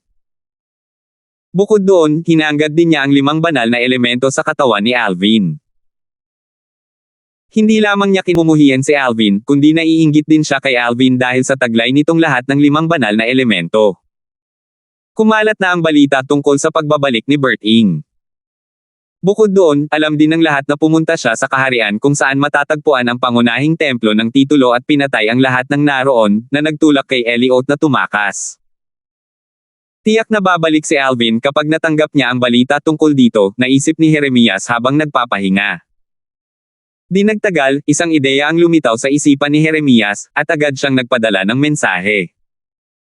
Nang umalis siya sa lupain ng mga patay, may kasama siyang ilang tao.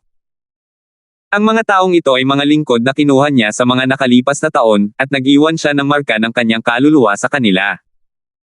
Bagamat sila ay mga ordinaryong Diyos lamang, sila ay napakalakas sa mga Devata Realms. Tulungan mo akong ipakalat pa ang balita, utos ni Jeremias sa kanyang mga katulong. Opo, Panginoon. Matapos matanggap ang mga tugon ng kanyang katulong, sandaling iminulat ni Jeremias ang kanyang mga mata at tumingin kina Edmund, Elder Hal, at sa iba pa bago niya muling ipinikit ang kanyang mga mata upang magpahinga. Natural lamang na hindi naglakas loob na kumilos ng padalos-dalos sina Edmund at ang iba pa kahit na sila ay balisa. Pagkalipas ng 2 araw. Bagamat alam ni na Edmund, Elder Hal, at karamihan sa iba pa na huwag kumilos ng padalos-dalos, isa sa kanila, isang mahinang Celestial Emperor, ay hindi na ito natiis at sumuko sa ilalim ng pressure. Nagboluntaryo siyang subukang kontaken si Alvin kaya atubiling ibinigay sa kanya ni Elder Hal ang Soul Pearl ni Alvin. Nag-teleport siya at muling lumitaw sa labas ng saklaw ng formation sa isang kisap mata lamang. Sayang, nang malapit na niyang kontaken si Alvin. Swoosh! Isang enerhiya ng kaluluwa ang tahimik na kumalat na parang hangin. Nang imulat ni Jeremias ang kanyang mga mata, nanlaki ang mga mata ng Celestial Emperor bago siya bumagsak sa lupa at namatay. Huwag mong subukan ang pasensya ko, sabi ni Jeremias habang nakatingin kay Elder Hal at sa iba pa, sa susunod na may umalis, papatayin ko siya at pati na rin ang katabi niya.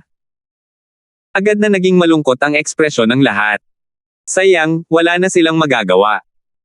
Kahit na makaalis sila sa formation, hindi na sila magtatagal para gumawa ng iba pang bagay. Sinabi ni Edmund kay Elder Hal sa pamamagitan ng voice transmission, wala pa kaming naririnig mula kay Lord Heavenly Emperor. Mukhang talagang pinigilan niya ang kaluluwa ni Lord Heavenly Emperor. Gayunpaman, batay sa mga sinabi ni Lord Heavenly Emperor dati, dapat ay maayos na siya sa ngayon. Malinaw na sinusubukan din ni Edmund na pakalmayan ang sarili gamit ang mga salitang ito. Tumango si Elder Hal. Sang-ayon ako. Wala ang young master sa solitary destructive heaven, sana ay hindi niya matanggap ang balita ng pagbabalik ng Lord Heavenly Emperor. Kung hindi, mapapahamak siya, bahagyang nag-aalalang sabi ni Edmund. Sana nga, mapait na sabi ni Elder Hal. Dati, hindi na siya makapaghintay na makitang muli si Alvin. Gayunpaman, hindi niya inaasahan na magbabago ang may-ari ng palasyo ng emperador sa langit sa loob lamang ng isang araw. Bagamat hindi namatay si Berting, ang kanyang katawan ay nasakop na, at ang kanyang kaluluwa ay pinipigilan. Kung babalik si Alvin, malaki ang posibilidad na mamatay si Alvin, at maaaring mapilitan si Berting na patayin si Alvin ng labag sa kanyang kalooban. Sayang, wala silang magagawa. Masyado silang mahina. Kasing dali lang ng pagpatay ng langgam para sa pansamantalang Panginoon ng mga Diyos na nagmamay-ari ng katawan ni Berting na patayin sila. Malamang na kaya niya silang patayin sa isang isip lang. Si Alvin ay nasa Devata Realm pa rin malapit sa Mundane Realm na dinala sa kanya ng Destruction Divine Shuttle. Natural lamang na wala siyang kamalayan sa kaguluhan sa Heavenly Emperor pala sa Solitary Destructive Heaven. Sa oras na ito, sa wakas ay nakahanap na siya ng isang Inter-Devata Realm Transportation Formation, ngunit pinigilan siyang gamitin ang Transportation Formation. Ipinagbawal na ng Mansion Master ang paggamit ng mga transportation formation sa lugar na ito sa loob ng isang takdang panahon, sabi ng isang Celestial Lord. Bahagyang kumunat ang noo ni Alvin. Pagkatapos, tahimik niyang itinaas ang kanyang kamay bago ito kinuyam. Nagsimulang magtagpo ang enerhiya bago bumuo ng isang malaking palm seal sa hangin. Pagkatapos, bumagsak ito sa mga taong nakatayo sa daanan ni Alvin. Ang mga Celestial Lord at ang kanyang mga nasasakupan ay agad na idinikit sa lupa ng palm seal ni Alvin, na lumikha ng mga butas na hugis tao sa lupa. Bagamat nagpakita ng awa si Alvin, lahat sila ay nasugatan pa rin, at dumura ng dugo. Naglakad si Alvin patungo sa transportation formation habang tahimik na pinapanood ng iba sa paligid. Hindi na kailangang sabihin pa, wala nang nangahas na pigilan siya. Nang madala palayo si Alvin ay sa lamang nag-react ang Celestial Lord. Sino siya? Mukha siyang ordinaryo, pero kahit ang isang Celestial Emperor ay wala namang ganoong kakayahan, tama ba? Ang iba ay natakot din ng husto. Kahit ang Mansion Master ay hindi kapantay niya. Maraming tao ang sumang-ayon sa mga salitang ito nang maalala nila ang ginawa ng binata na nakasuot ng lila kanina. Swoosh! Hindi nagtagal ay inilipat ang doppelganger ni Alvin sa transportation formation malapit sa Solitary Destructive Heaven's Heavenly Emperor Palace. Maraming beses na niyang ginamit ang transportation formation na ito noon. Bumalik ako pagkatapos ng maraming taon. Ngayong papalapit na siya sa palasyo ng emperador sa langit, nagsimulang isipin ni Alvin ang kanyang Panginoon, si Berting.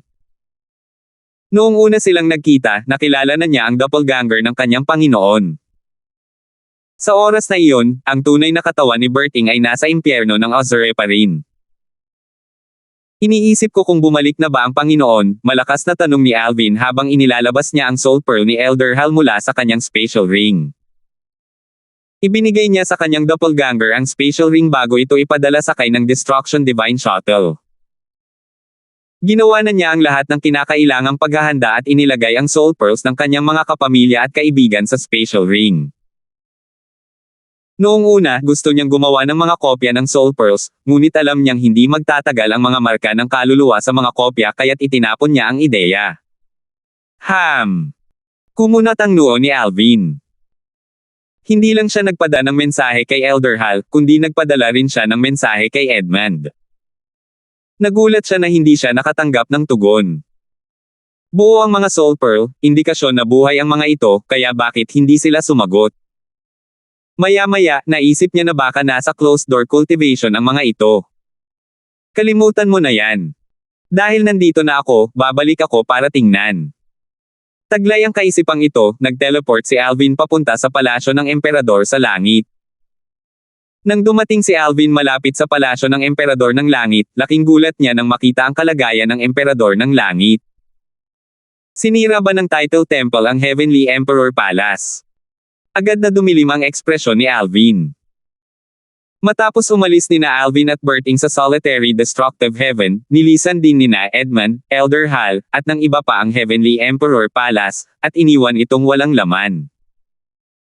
Gayunpaman, pagkatapos malutas ang krisis, dapat sana ay bumalik na sila sa Heavenly Emperor Palace.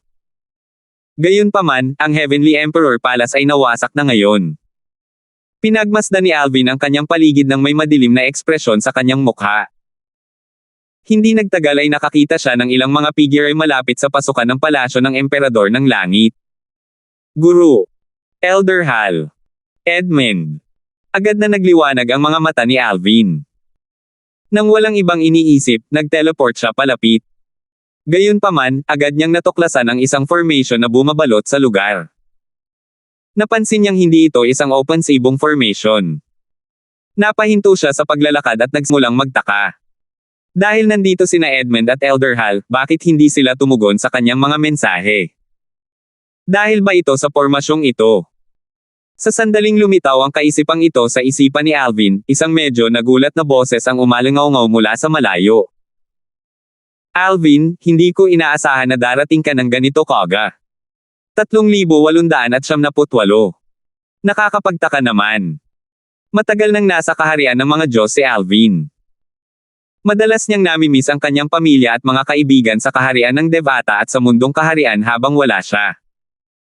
Gayunpaman, hindi niya naisip na bumalik para bumisita dahil masyadong hindi ito makatotohanan. Sa simula, nakarating lamang siya sa lupain ng malalim na enerhiya, isang kaharian ng mga Diyos, sa pamamagitan ng larangan ng digmaan ng siyam na katahimikan at larangan ng digmaan ng kaharian dahil isa siyang emperador ng kalangitan. Matapos makamit ang pagka-Diyos, kahit na tinulungan siya ng 5 banal na elemento na mabuksan ang hadlang sa espasyo sa larangan ng digmaan ng kaharian, hindi siya makakapasok sa larangan ng digmaan ng siyam na katahimikan. Alam lamang niya na ang PCT ay mayroong Destruction Divine Shuttle dahil kay Nixon. Nag-isip si Alvin ng maraming posibilidad matapos ipadala ang kanyang doppelganger mula sa batas ng kalawakan patungo sa mas mababang mga kaharian, ngunit hindi niya isinaalang-alang ang posibilidad na sinakop ni Jeremias ang kanyang Panginoon, si Bert Ing. Kaya naman, hindi niya hinala na may mali. Natural lang na hindi pa ganap ang pag-aari, at buo pa rin ang kaluluwa ni Bert Ing.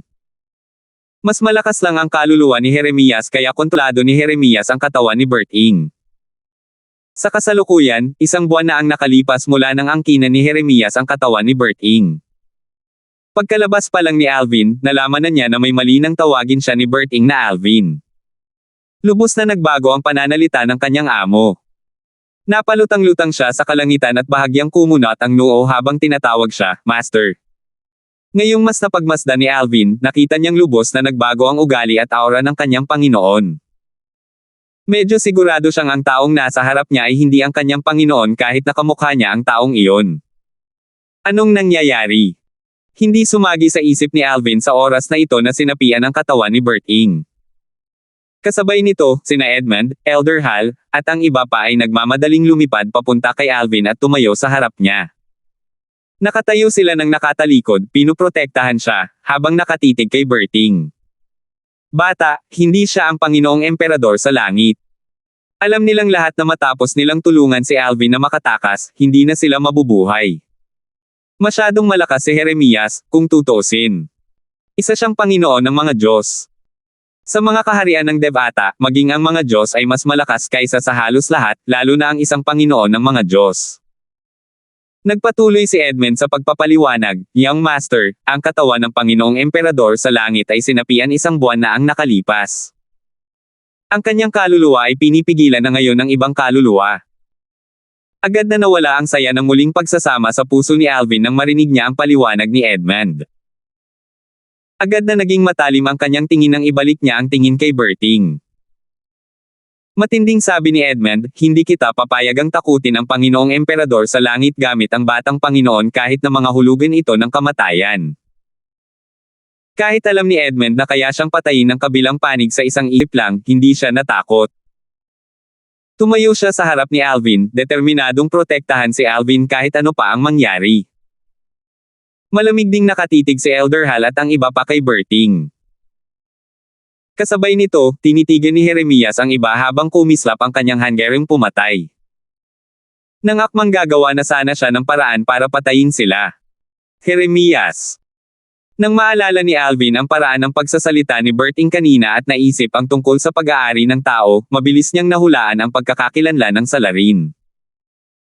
Bahagyang nagulat si Jeremias na nahulaan ni Alvin ang kanyang pagkakakilanlan ng napakabilis. Naku, hindi ko inaasahan na maaalala mo pa ako, bata, sabi ni Jeremias nang may mapang asar ng ngiti, dahil nandito ka na, kalimutan mo na ang pag-alis. Pagkatapos kong makuha ang lahat ng impormasyong kailangan ko mula sa iyong amo, papayagan kitang mamatay agad. Ipapadala kita para samahan ang aking kapatid na si Mian. Kung hindi makikipagtulungan ang iyong amo, pipinahin ko ang iyong kaluluwa. Napakasakit ng prosesong iyon kaya magmamakaawa ka na lang sa kamatayan.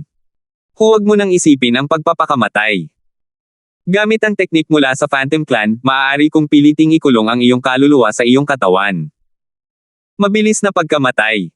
Pagpapakamatay. Sandali na natigilan si Alvin.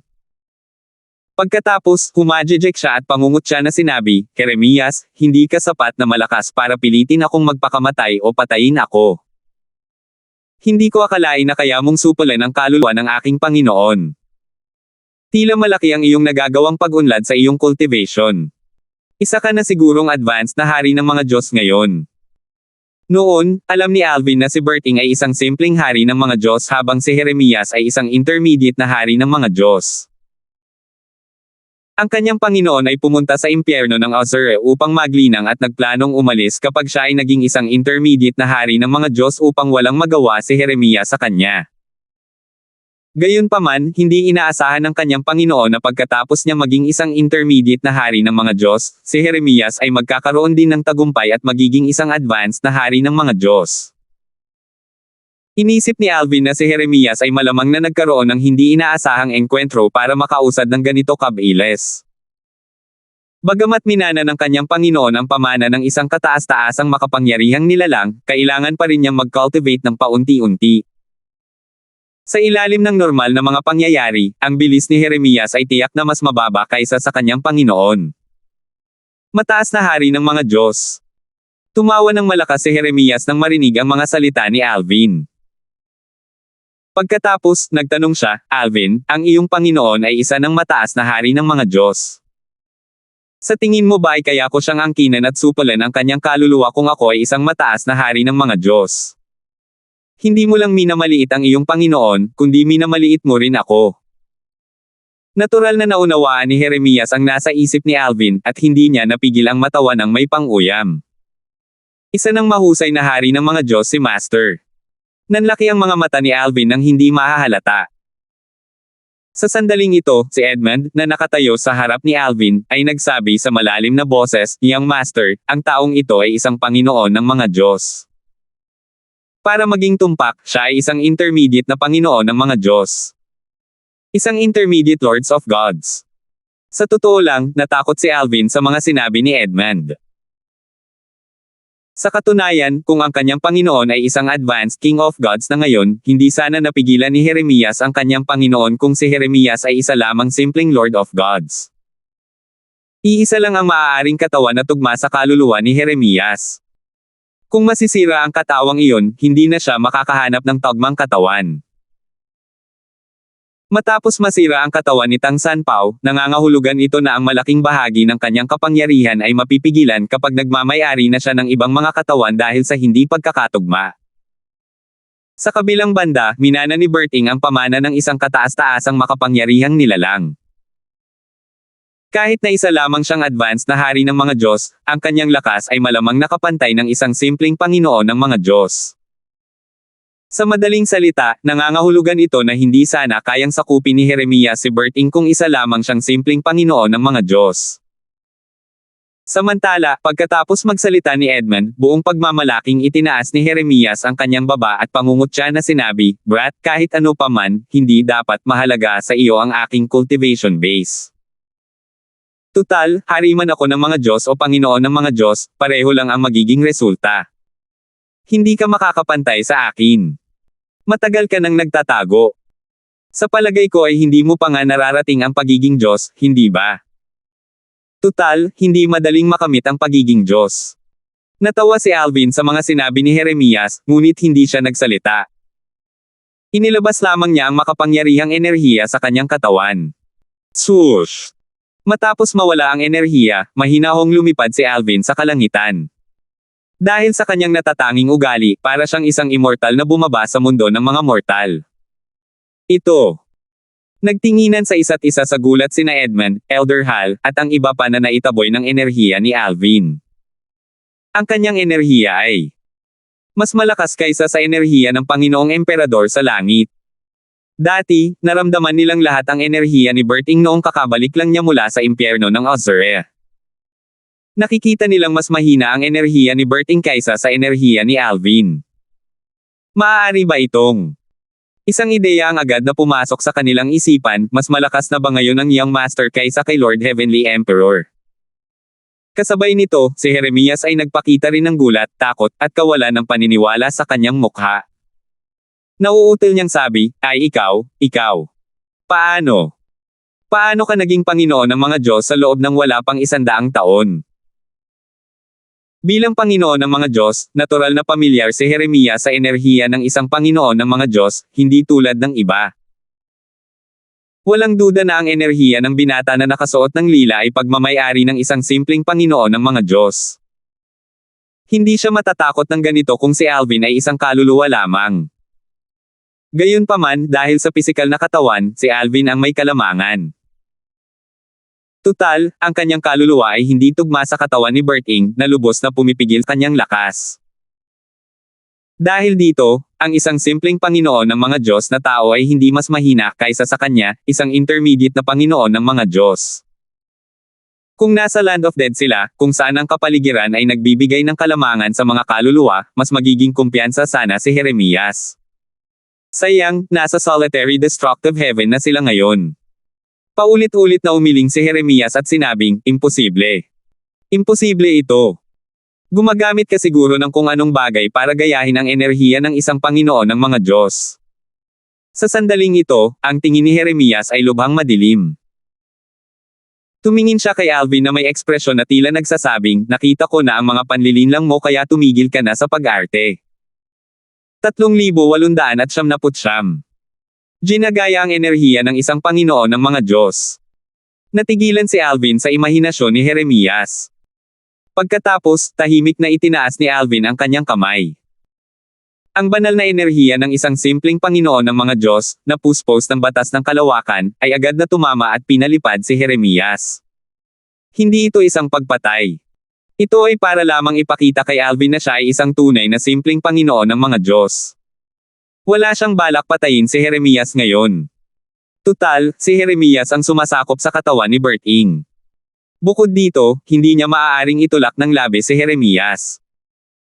May posibilidad na kapag na-corner, maaaring gumawa si Jeremias ng isang bagay na malubha sa katawan o kaluluwa ng kanyang Panginoon. Putok. Kasunod nito, casual na sinuntok ni Alvin ang kawalan sa harap niya, na nag-iwan ng isang malaking itim na butas. Matagal bago tuluyang naayos ang butas. Ito ay isang patunay ng kanyang nakakatakot na lakas. Ang mga Diyos, na mga nangungunang makapangyarihang nilalang sa Devata Realms, ay kayang gumawa ng butas sa kawalan, ngunit ang butas na iyon ay mabilis na gagaling. Ang gawa ni Alvin ay posible lamang kung ang isang tao ay kahit man lang isang Panginoon ng mga Diyos. Isa talaga siyang Panginoon ng mga Diyos. Labis na nagbago ang ekspresyon ni Jeremias. Namutla ang kanyang mukha habang nauutil, ikaw. Paano mo nagawa iyon? Paano ka naging Panginoon ng mga Diyos sa loob ng wala pang 100 taon? Hindi ka pa nga nakakamit ng pagka-Diyos noong panahong iyon. Labis na nagulat si Jeremias. Naisip niya na mapalad siya na naging isang intermediate Lord of Gods mula sa isang advanced King of Gods sa loob ng wala pang 100 taon. Nilamon niya ang lahat ng miyembro ng Phantom Clan para mapataas ang kanyang cultivation base. Matapos lamunin ang lahat ng tao mula sa Phantom Clan at maging isang panimulang Lord of Gods, nakatagpo siya ng isang hindi inaasahang engkwentro sa Land of Dead. Dahil sa hindi inaasahang engkwentro kaya naging isang intermediate Lord of Gods siya. Pagkatapos noon, naghari siya sa Land of the Dead. Hindi sana aalis si Jeremias sa Land of the Dead kung hindi siya hinanap ni Eliot, ang Temple Master ng pangunahing title Temple, at sinabing bumalik na si Berting mula sa Azrael. Nabigla siya nang matuklasan niyang si Berting ay naging isang advanced King of Gods matapos niyang makarating sa solitary destructive heaven. Noong nakaraan, si Berting ay isa lamang simpleng King of Gods. Kaya naman, napagpasyahan niya na si Berting ay malamang na nagkaroon din ng hindi inaasahang engkwentro sa Azrael. Mas lalo siyang nakumbinsi nang maisip niya kung paano makakapasok at makakalabas si Berting sa Azrael, isa sa 7 pinakamalalang lugar sa Devata Realms, na parang ito ang kanyang bakuran. Bagamat isa ng intermediate Lord of God si Jeremias ngayon, hindi pa rin siya nang ahas na pumasok sa impyerno ng Azrael nang walang ingat. Tutal, maraming pagkakataon na nawawala ang mga Lord of Gods pagkatapos pumasok sa impyerno ng Azrael. Kung isasaalang-alang ang lahat ng bagay, kinailangan aminin ni Jeremias na ang mga nagawa ni Berting ay tunay na nakakagulat.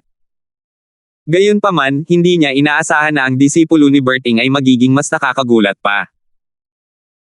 Nahirapan siyang paniwalaan na ang binata na nakasuot ng lila sa harap niya ay isa lamang Celestial Emperor mga 100 taon na ang nakalilipas. Kung hindi dahil sa katotohanan na ang mga kaluluwang tulad niya ay hindi natutulog, iisipin niya na nananaginip lang siya. Habang hindi pa nakakabawi si Jeremias mula sa kanyang pagkabigla, ginamit ni Alvin ang kanyang soul energy at nilagyan ito ng batas ng kalawakan bago siya lumipad at sinabing, "Guro, tulungan mo akong palayasin ang kaluluwa ni Jeremias sa iyong katawan." Nilayo ni Alvin na saktan ang kaluluwa ni Jeremias gamit ang isang soul attack bago niya itinapon ang kaluluwa ni Jeremias palabas ng katawan ni Berting. Gayunpaman, bago pa man bumagsak ang atake ni Alvin, mabilis na pinrotektahan ni Jeremias ang kanyang sarili gamit ang kanyang soul energy. Ang kanyang kaluluwa ay hindi kasing lakas ni Jeremias. Si Jeremias ay isang intermediate Lord of Gods, kung tutuusin. Gayunpaman, ang enerhiya ng kaluluwa ni Alvin na puspos ng batas ng kalawakan ay nagpang-inag sa puso ni Jeremias. Sa totoo lang, natakot siya sa pag-unawa ni Alvin sa batas ng kalawakan. Karamihan sa mga Panginoon ng mga Diyos ay walang ganoong kalalim na pag-unawa sa batas. Isa ba siyang halimaw? Hindi lang siya naging Panginoon ng mga Diyos sa loob ng wala pang 100 taon, kundi ang kanyang pangunawa ay bumuti rin ng husto.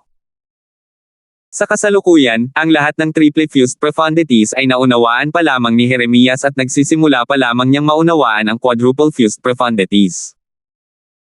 Alam niyang mas nakahihigit ang pag-unawa ni Alvin sa batas kaysa sa kanya. Bang! Ang banggaan ng dalawang soul energies ay nagpang-inag sa kanilang mga kaluluwa. Mabilis na sinabi ni Jeremias, "Alvin, ang pag-unawa mo sa batas ay talagang nakahihigit sa akin. Gayunpaman, kahit ano paman, ang aking cultivation base ay mas mataas kaysa sa iyo.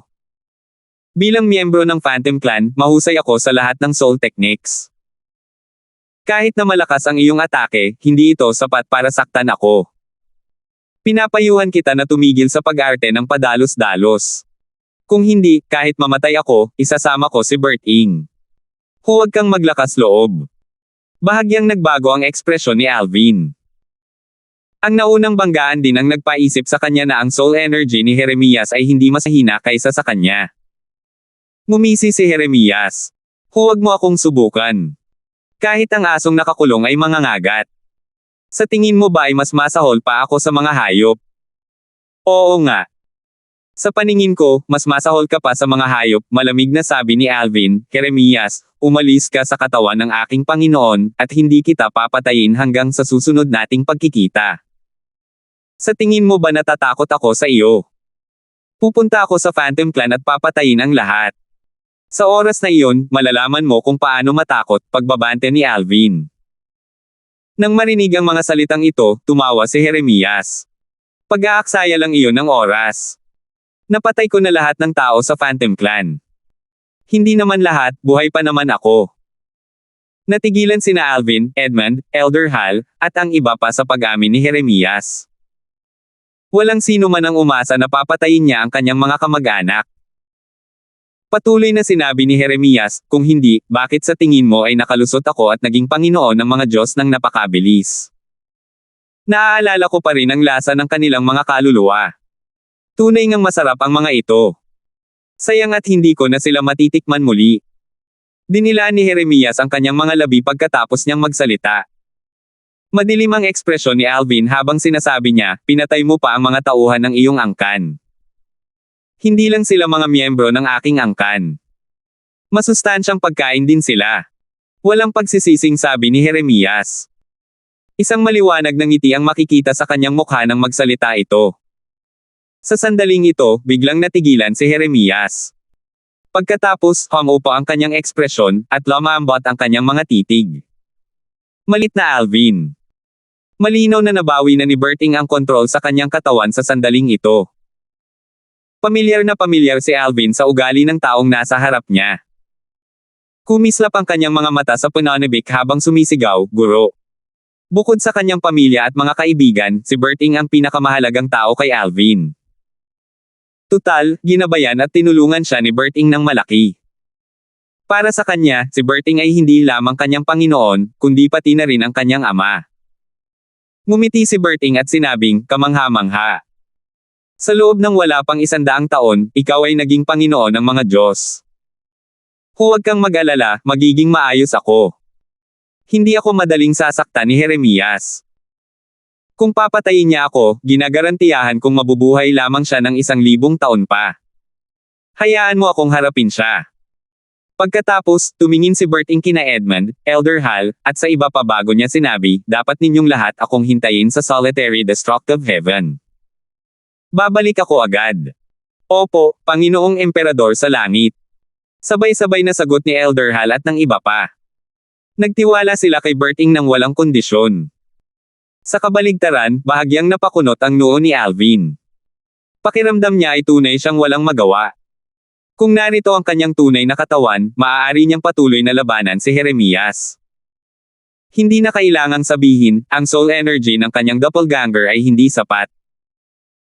Maaaring mabawi ng doppelganger ang divine energy sa pamamagitan ng pagsipsip ng heaven at spirit energy, ngunit hindi ito ang kaso para sa soul energy.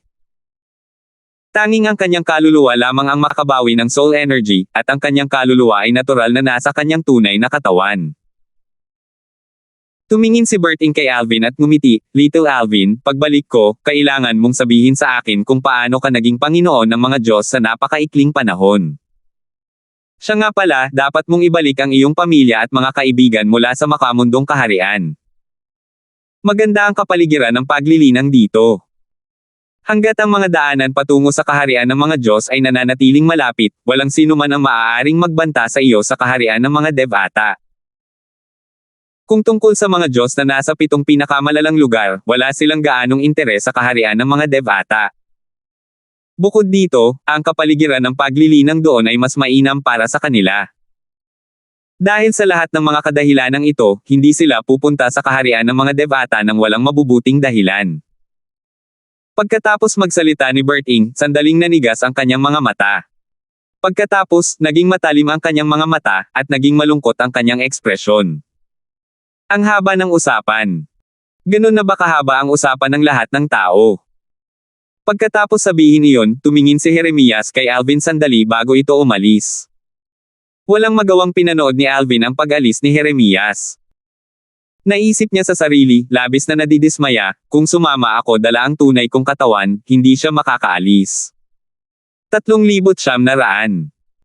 Si Jeremias, na pumihil sa kaluluwa ni Berting, ay umalis kasama ang katawan ni Berting.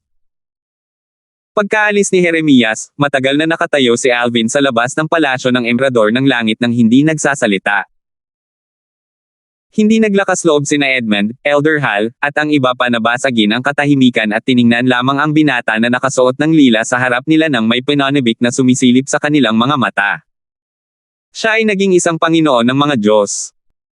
Ang batang Panginoon ng Solitary Destructive Heaven's Heavenly Emperor Palace ay isang Panginoon ng mga Diyos. Nahigitin na ng disipulo ang Panginoon.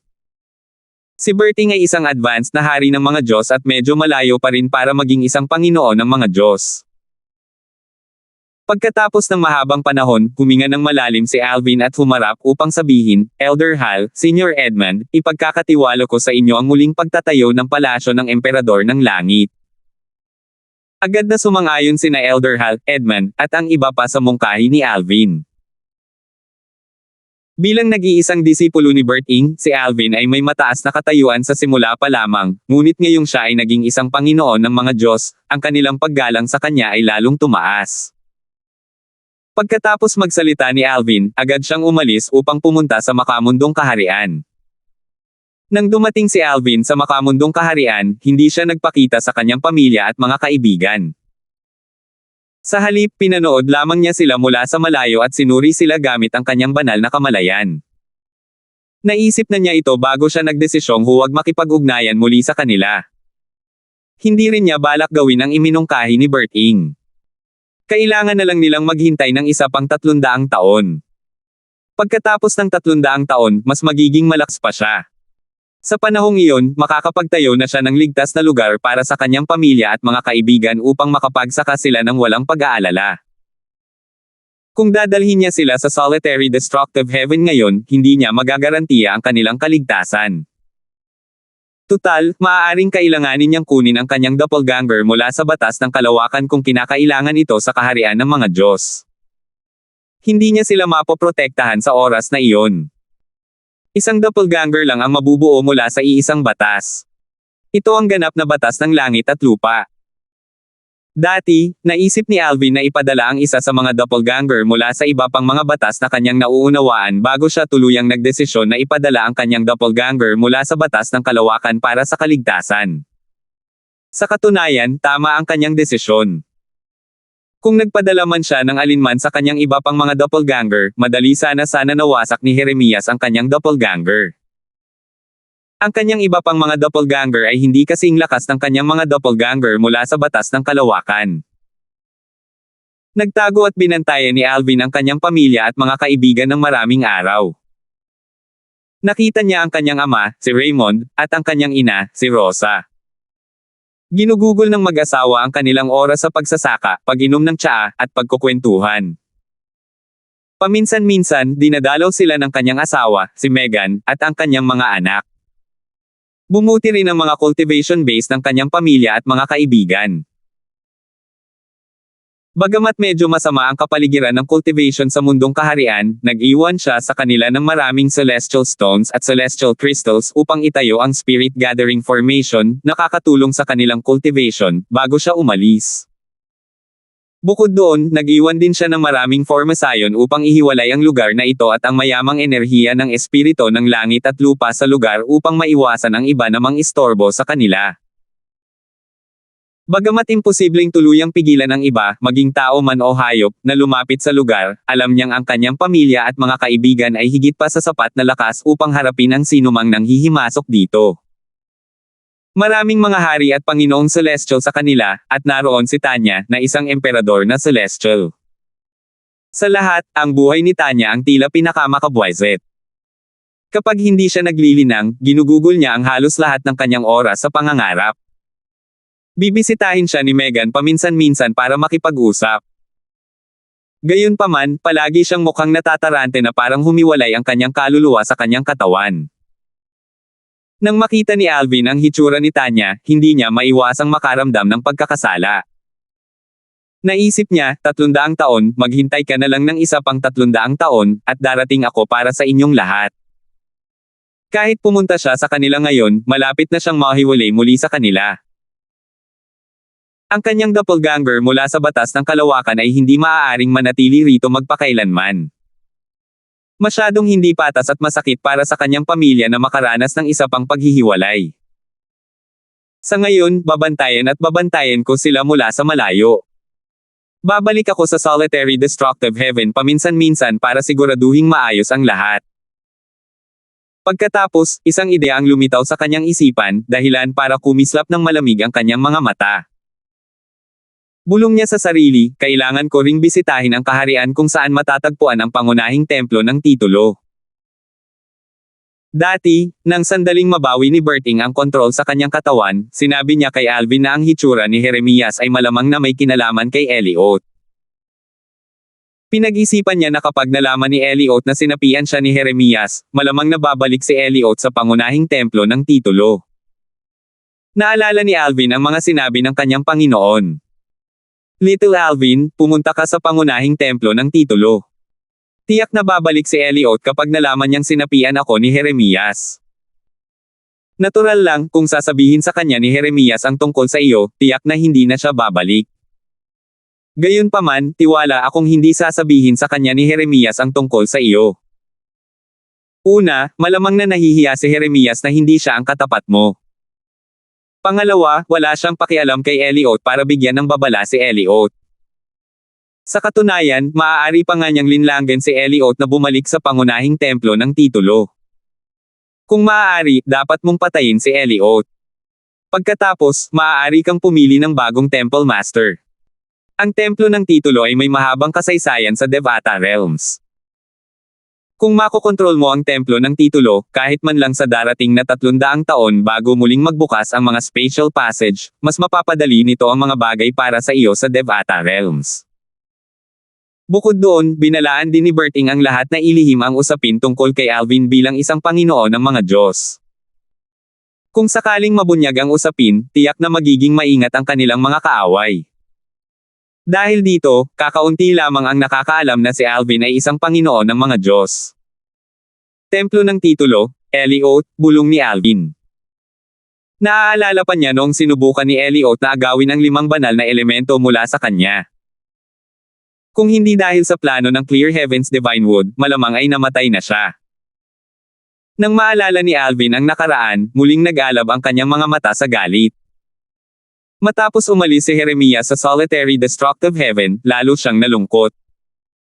Ipinagmamalaki niya ang kanyang mga nagawa at inakala niyang kahanga-hanga siya. Lahat ng tao sa lupain ng mga patay ay namangha rin sa kanyang mga nagawa. Gayunpaman, sa sandaling makilala niya si Berting, pakiramdam niya ay dumanas ng isang malaking dagok ang kanyang ego. Nakalusot na si Berting at naging isang advanced na hari ng mga Diyos. Bagamat mas mababa ang cultivation base ni Berting kaysa sa kanya, alam niyang mas may talento si Berting kaysa sa kanya.